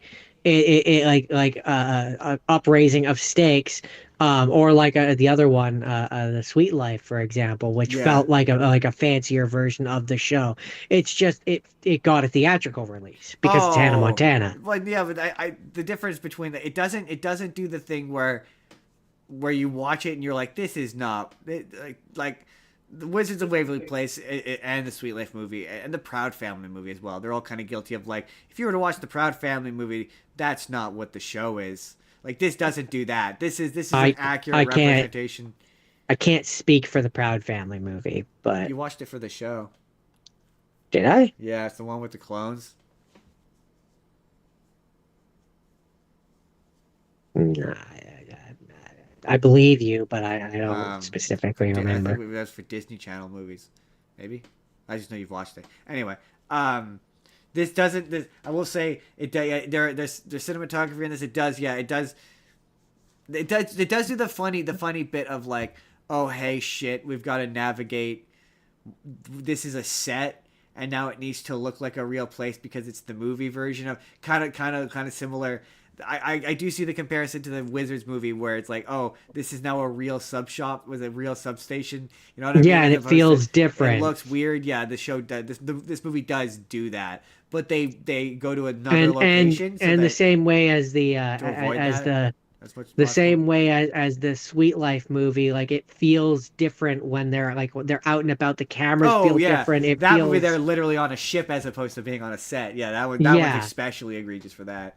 But I will say like this doesn't it doesn't raise the stakes to a weird like you're like this is not what the show is degree like where it's like Hannah Montana is not saving the world or like this, it No. doesn't raise the stakes to a level of unbelievability which is nice. Kind of, though the way that it does, that it does its version of that is the she takes the wig I off. know. That's the Put the movie's wig back version. on, you stupid bitch. That's no, but that's this movie's version of she's ending the world. Kind of, yeah. Kind of. But to be fair, the idea is supposed to be that it's a hick nowhere does nothing town. Yeah, sure, And to the show's absolute credit. but you're telling me that every single person in that trailer or in that town is not telling anybody I think it's the anybody. kind of town that the only person to tell is the next person in town and they already know. Yeah, no, I think I just I think that's the idea. the thing To the show's the credit, they thing do is that address it on the show. a small town like that, especially, no, the younger people are moving away. They're moving to bigger It's cities. not the impression that the movie gives. But Sure, and I'm saying that's not believable. I don't know. I don't know. To be fair, yeah, the show does, to the show's credit, it does address it. It does be like, so nobody says anything. Like, no, nobody says anything. And I was like, Yeah, I just don't respect, buy it. I respect that. But like, That it's secret is out. it's also the kind of movie where like it's an hour and a half and it's got like an hour's worth of story because there are multiple musical montages, multiple. Yeah, Like that's why it's called a no, but musical. it's not like a musical number. It's just a musical montage, a montage of her doing another activity while Miley Cyrus does a needle drop over top of it. There's more than one, or like the end of the movie, like you know how like on the show that she would sing the songs, but it would only be like a fraction of the song. The movie you could tell it's the movie version because she sings the entirety of the climb, the entire song, front to back, and it goes on for a long time, and you're like, wow, this movie ran out of story like 20 minutes ago. It's exactly what you expect a Hannah Montana movie to be. Honestly, I would say it's probably better than you would expect it to be. I just mean in terms of music and Much needle like drops much, and it being all about promoting their iconic pop star Miley yeah, Cyrus's music. got to sell that album. Yeah, I would say it is impressive because it went to Billy Ray Cyrus and Miley. I think they produced or Billy Ray Cyrus produced it. They basically supervised it, so like they knew that they wanted to send it to theaters. But much like the High School Musical 3, considering that those movies usually go straight to TV, the fact that Hannah Montana had enough juice and popularity that they could send that thing to theaters, um, was impressive. Was Yeah, impressive. Also, yeah. I'm going to wrap up with my funny story about Hannah Montana, which is this is another one that I was at the theater when this came out, and we used to do. I saw a TikTok about this, where it was like, in order to prevent people talking, you should have people do theater checks. When I worked there, they did. And when I was doing one once, I walked up and looked up in the back corner, and there's a couple having sex in Hannah Montana. Oh, that's not appropriate. And I remember calling down to my manager at the time, being like, "Yeah, there's people they're going at it in Getting Hannah Montana." frisky. And the GM at the time, her mind was blown. She could not believe that anyone would do such a thing. Why would they do that at 10 o'clock at night in Hannah, Montana? And we had to be like, Cheryl, it's because nobody is watching Hannah Montana at 10 o'clock on a Thursday night. And there's nobody there. Yeah. Yep, yep, yep, yep, yep, yep. Hannah Yep. Montana. Penny Also, Montani. apparently, Jordan, Haley has made pointed messages to me, pointing out the fact that she has put on the wig for the reunion special. So And it's still it's she just might okay. apparently allegedly she sang songs. I'm still indifferent. I could Alle- still give two shits. Allegedly, George, she's saying no, but I mean I'm just saying we said the very least put on the wig and sing some songs. So Yeah, she did that. okay. She is allegedly doing the very least. So I guess credit. I guess. I guess credit, Jordan. Um, so okay, is that all you have to say about Hanny Montani? That is all I have to say about Hanny Montani. Hanner Montaner? Okay. So we move on to have not seens. I watched a movie that came out in 1990. So it is as old as you are, Justin. I'm pretty Justin, old. Justin. It's as old as you are. I'm pretty old. Um, and this movie is called Dark Man. Oh, Dark I Man. like this movie. That was one where I said that, from what I can recall, I said that I can't believe that there wasn't a 2008 2010 remake. I You know can like a see you I know can see why you you know like say a really that. shitty one, and then I can't believe there wasn't a subsequent good remake in the 2020s. I mean, it feels like we're due. We are. It's the kind of movie where it's one of those ones where I was like, I would enjoy this if they made this today and it were better. But like, I like the concept. I I love the like yes, concept. I love the concept. And it does make because I think I saw that there's a sequel to this one. I think there's a couple Um, sequels. Does not involve Liam and Neeson. He's only in the first one, I think. oh, well, that's disappointing. I'm pretty Um, sure he's only in the first one. because I was gonna say this feels like the setup to the second one, where the second one is I don't want to say I hesitate to say better, but Yeah, where he's the guy at that point. yeah, Yes, I he's know the what you guy. mean. He's the Yeah, I know exactly what fully you mean. realized version You of the could you could character. tell this is before Liam Neeson is famous because of how he's in the makeup. He's wearing the makeup, and I respected that. And it, it's also one of those things where I don't know enough about the character to know if this is accurate. I think it is. To my knowledge, it is. Um, Reasonably so. but in 1990 money, it had a budget of 14 million. It had a box office of 48.8 million. So I think that's okay. Yeah, it did okay. 1990s money, that's pretty good. I mean, it's okay enough that they made a sequel, but I believe the sequel is straight to DVD, though. I don't think it's at the. I don't think it. Well, V would have been VHS, but yeah. Slight Um, difference. and so I guess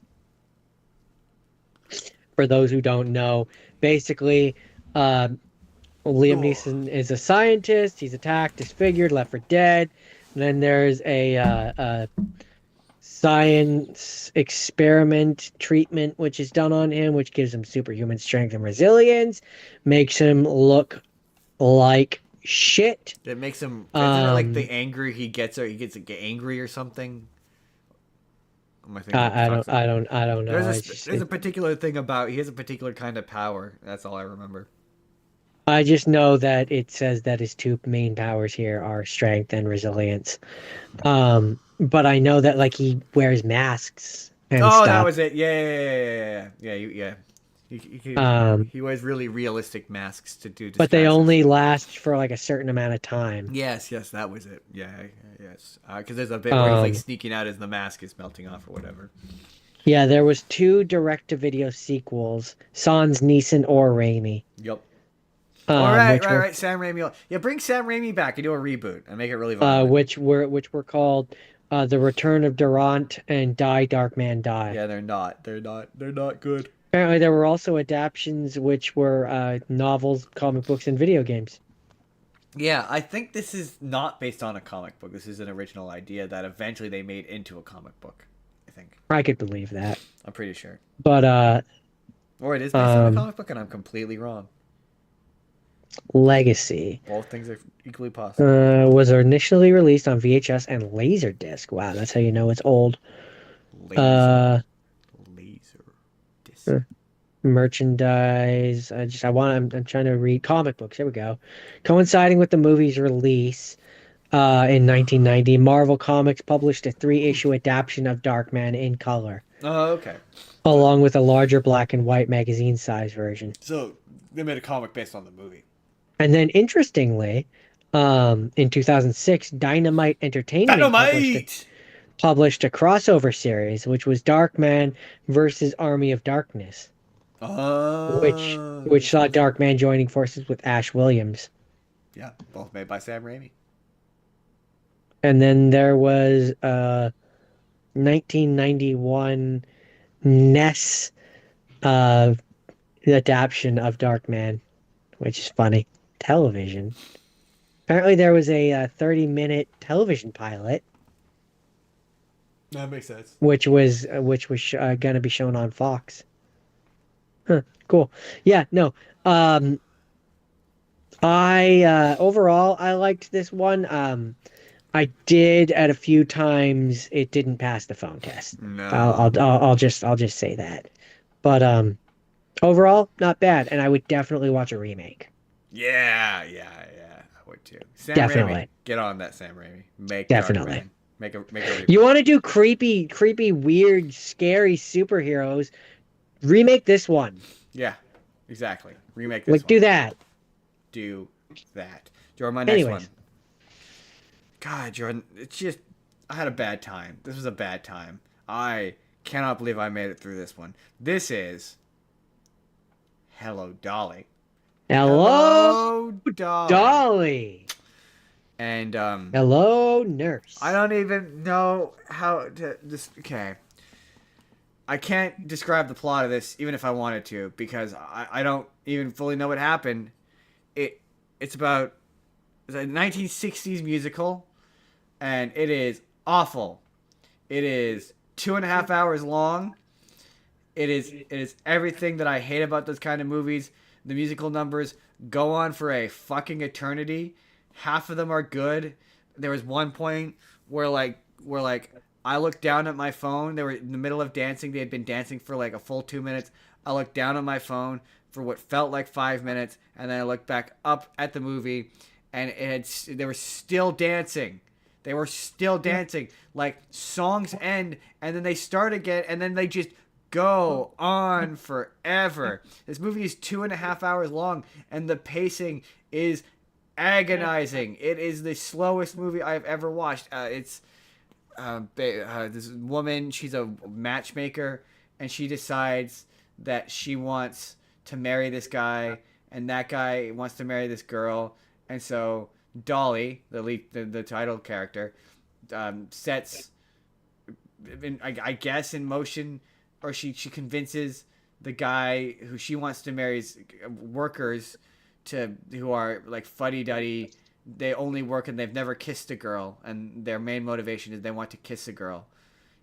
She somehow convinces them to go to New York City and pretend to be rich and attempt to date the guy that Dolly wants to marry into being with them instead, so that she can marry Dolly. But the guy that Dolly wants to marry doesn't like Dolly because Dolly is a woman, and this movie takes place in like the early 1900s, and she talks back. And Dolly's character is the best way I could think to describe it, that in a way that only Jordan will understand, is, Lucy, From the magician character. from what? What do you do? Oh, Lucy Hendricks. Yes, yes, Yes. yes, yes, yes. She is like her, that kind of vocal pattern, talk Oh no! character. Oh no! Oh no! Like, that's her. I don't know. I don't know if she Oh based the character no! at all off of Hello Dolly, but I swear to God, it's the same character. Oh Um, no!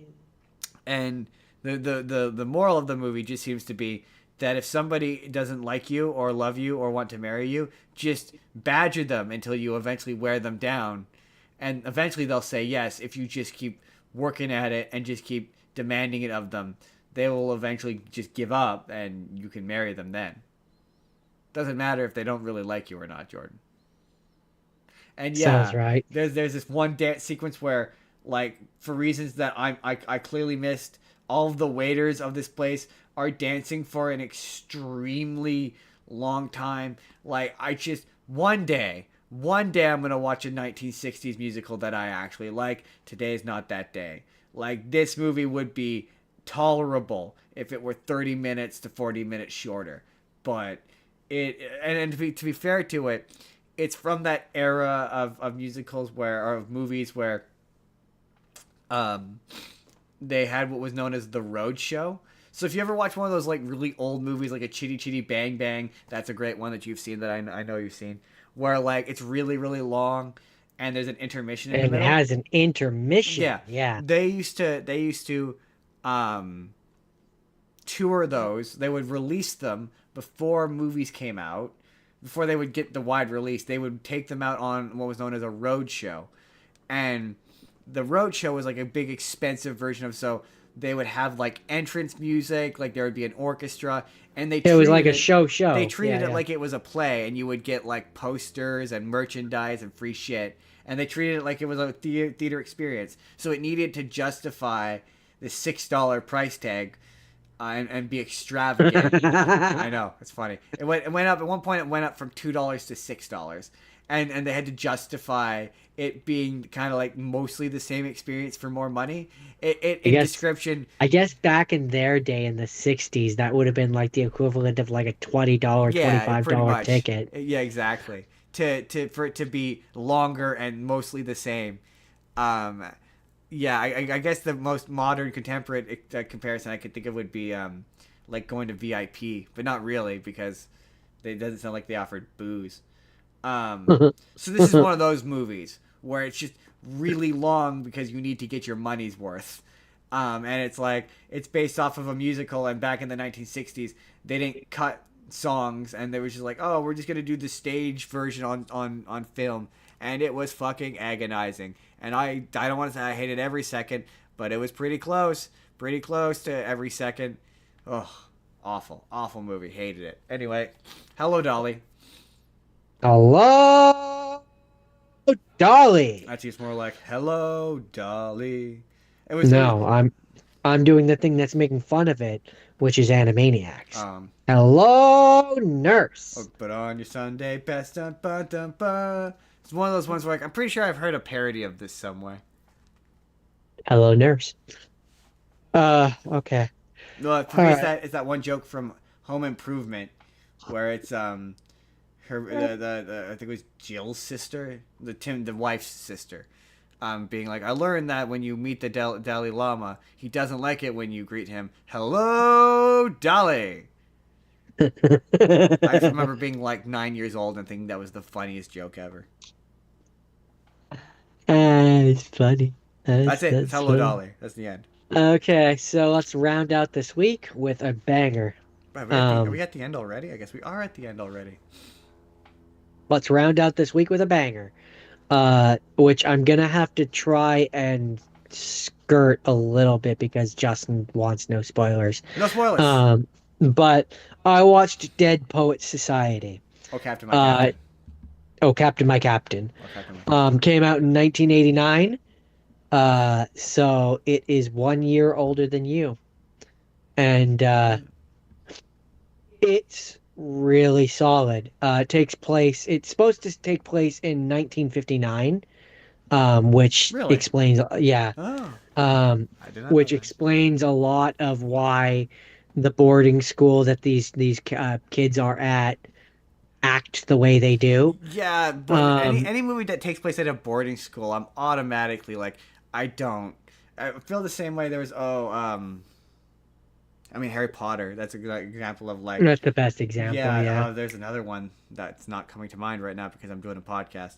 But like, yeah, where I'm like, I don't relate to this because we Or don't. or um or military school Yeah, or anything like that. we don't have. Yeah, that was the thing I realized about Malcolm in the Middle. By the way, as an aside, I realized is kind of a plot hole. There's plenty of episodes where they complain about how that family is poor, but yet they could afford to send Francis to military school. Well, that's why they're poor, is because they do say have lines where Lois and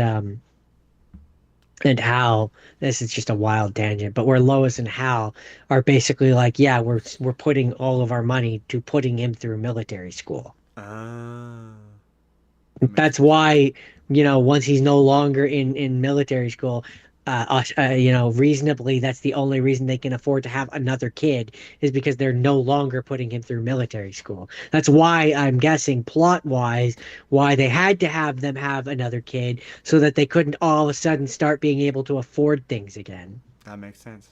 Anyway, Anyways, not the point. We're talking about Dead Poets Society. oh, Um, Captain, my Captain. and so it's a coming of age drama is what it describes it as. But it's Accurate. funny that the way that this Wikipedia or whatever says that it's the story of an English teacher, yada yada yada. And it's like, yeah, he is a major part of the story and he does inspire them, but like he's not. I wouldn't describe Robin Williams as the main character of this story. No, isn't it? Isn't Ethan Hawke kind He's of the the main he's the character? teacher. Yeah. Well, I would call the kids just a group of them. I would call them. That's why I compare it to Breakfast Club, where it's like Breakfast Club. All of the kids of the Breakfast Club are the main characters. So it's like no one particular kid I wouldn't describe as in this one. I wouldn't describe as the main one because they're all kind of the main one. That is true. Um, but without going into too much detail of the things that happen in this movie, it's 1959, and what Robin Williams is teaching Is is not so necessarily agreed with by the teachers and parents of the students, and so there's pushback. Let's just put it that way. Um, controversy. controversy, and Controversy. but over and I'm just I need to the way that it ends. Yeah, no, yeah, the way that it ends, it's just yeah. Again, really solid movie. Um, it did well financially. 16.4 million budget. And keep in mind that this might include re-releases and stuff, but uh box office 235.9 million. That's pretty good. So it did well. It is I've seen people say uh that they believe that he should have Robin Williams if he wasn't nominated. If he was nominated, I don't know if he was, but that he should have won the Oscar for this. I do recall people saying that. uh so okay here. It was definitely one of those ones he did to be like, Film I'm a received serious actor numerous too. film received numerous accolades. It got Academy Award nominations for Best Picture and Best Director and Best Actor. Uh, Shulman, who I think is the writer, received the Academy Award for Best Original Screenplay. And the film won the BAFTA Award for Best Film, the Caesar No, Award for Best Foreign Film, and the David D. Donatello Award for Best Foreign Film. But it doesn't look like I don't, as far as I can see, Robin Williams didn't win for Best Actor. I don't know what he was up against in that year, but that sounds like a crime it because he was does. phenomenal. It does sound like a crime. I'm actually going to, once I wrap up here, which I'm just about to, I'm going to go and see who did win for Best Actor for that year, and I'll get back to you. So you tell me about your last thing while I do that. Well, Jordan, this next movie is an iconic one that I only knew from that one Robot Chicken sketch of Lindsay Lohan being like, "There can be only one." This is Highlighter. Highlighter? There Highlander. can be there can be only one. There can be only one. No, no, you're saying it like a German, Justin. He's Scottish. No. Lindsay Lohan. You have to do it like Lindsay Lohan, which is she's like, "There can be only one." And the Highlander is not. So this movie, Highlander, described as a crime against accents, Jordan, because the guy who plays Connor McLeod, the Highlander, has a French accent the whole movie. Yes, yes, he does, because he's Scottish. Wait, have you seen Highlander? No, I just know of it. I know of it because of things like Robot Chicken. That one sketch where it's Lindsay Lohan being like, "There can be only Probably. one." Um, yeah, he has a French accent. At one point, Sean Connery shows up as Juan Sanchez. I cannot pronounce the last something Ramirez, and he's Egyptian, and he's got a thick Scottish accent. Clancy Brown, known as the Kurgan, is supposed to be Russian and has a American accent. And So I've circled back. I found out who won. Uh, Instead of Robin Williams, Daniel Day-Lewis won for his oh, of course performance he as did. Christy Brown in My Left Foot. He's Daniel Day Lewis. He's an absolute, he's a legend. So Jordan, let's do this again. So Jordan, a Highlander. Highlander. There can be only Like one. another one. Yeah, Highlander was described as a crime against accents, Jordan. Uh, the guy who Why? the guy who is the Highlander, who is supposed to be Scottish, played by a French guy, has a thick French accent for like I'd say 80% of the movie for some reason. He does But kind of have a Scottish but accent at the beginning, but not really. Not but really. there can be only one. What's his face? Um, why can I never remember his name? Sean Connery shows up, and he's supposed to be Sean he, Sean Connery. he's supposed to Haha. be Egyptian and Spanish, and he has the thickest Scottish accent you've ever heard. He sounds like Sean Connery. And then, yeah, Clancy Brown is the Kurgan, who is supposed to be Russian, who has a thick American accent. Because this movie makes no sense. Sean Connery. There can And be only one. they're all I don't know if they have names. The Immortals is what they're called. And they all have a thing called the feeling. And the feeling. I'm pretty sure I got that right. Hold on, I might have got that wrong. We all have the feeling every now and then. I might have got that wrong. It might not be the feeling. The feeling. Blah, blah, blah. Sorry, not the feeling. The quickening. It's Oh, a sixth sense that's called the quickening. that's significantly Um, less funny. and Ramirez and Connor are both of these immortals. and Ramirez trains Wa- Connor in sword fighting, Juan Ramirez. and how basically they all have to fight each other, and they will all one day be led to a far off land where they will all fight each other until there is only one left, and the one that is left will receive the ultimate prize. And Jordan, Be only two. there can be only one.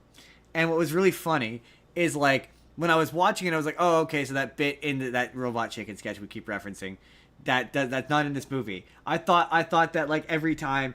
My impression of this movie from that sketch was every time one of them gets killed, they have to scream, "There can be only one."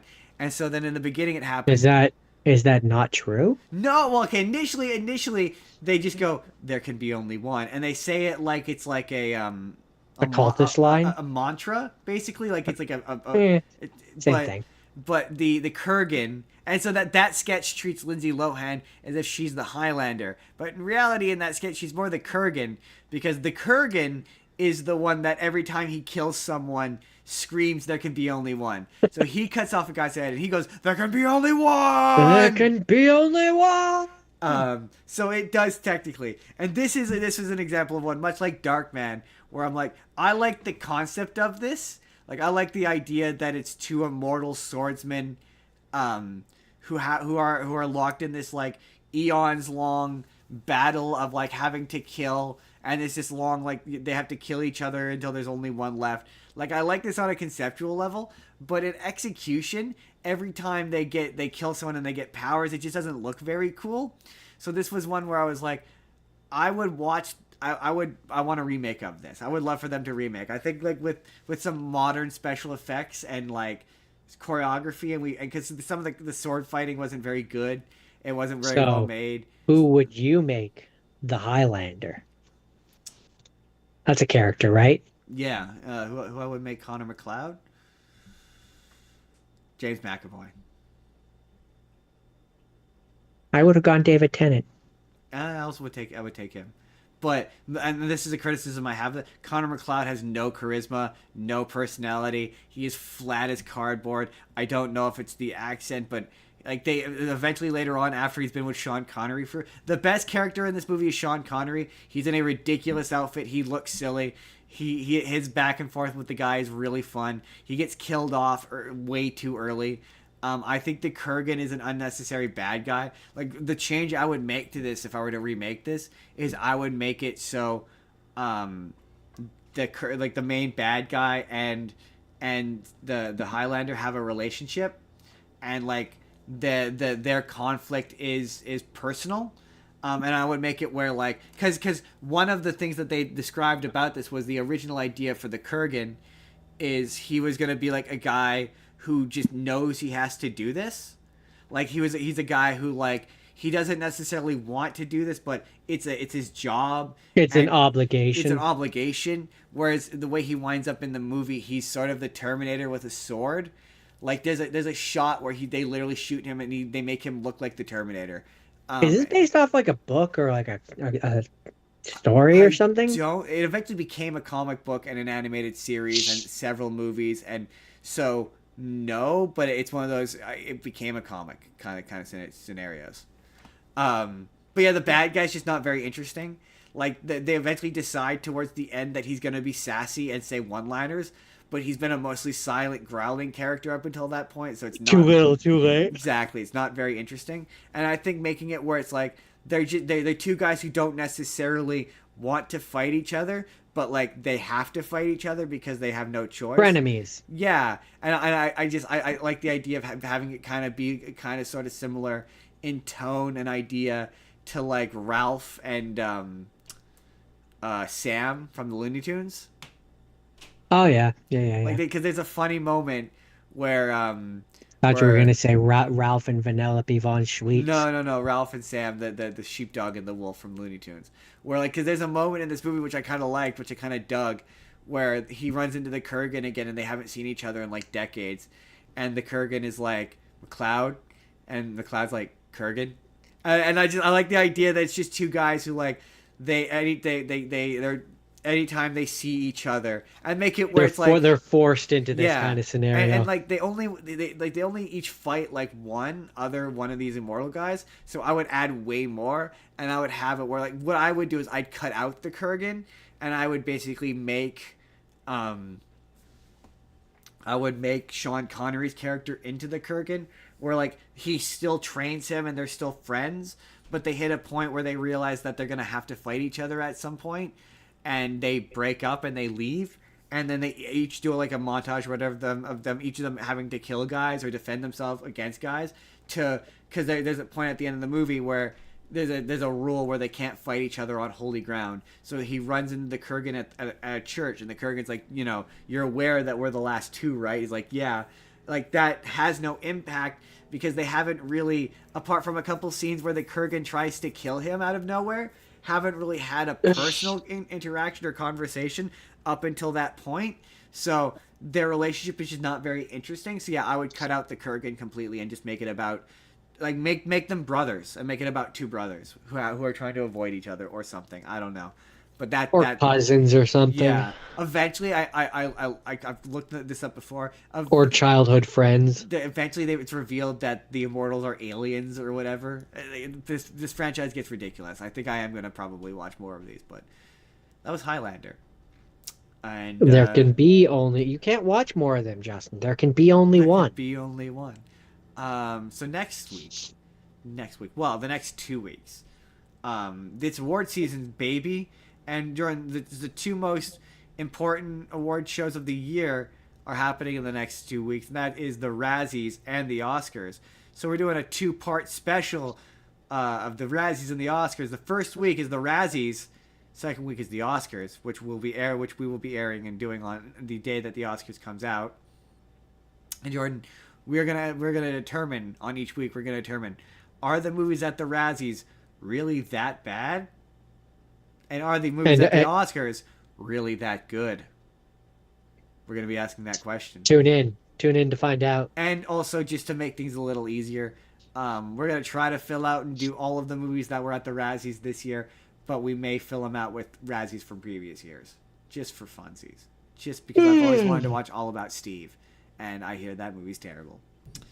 But that's next week. All About Steve. Our Razzie special, and then the following week, it's our Oscar special, and then the season finale, and our most controversial episode yet.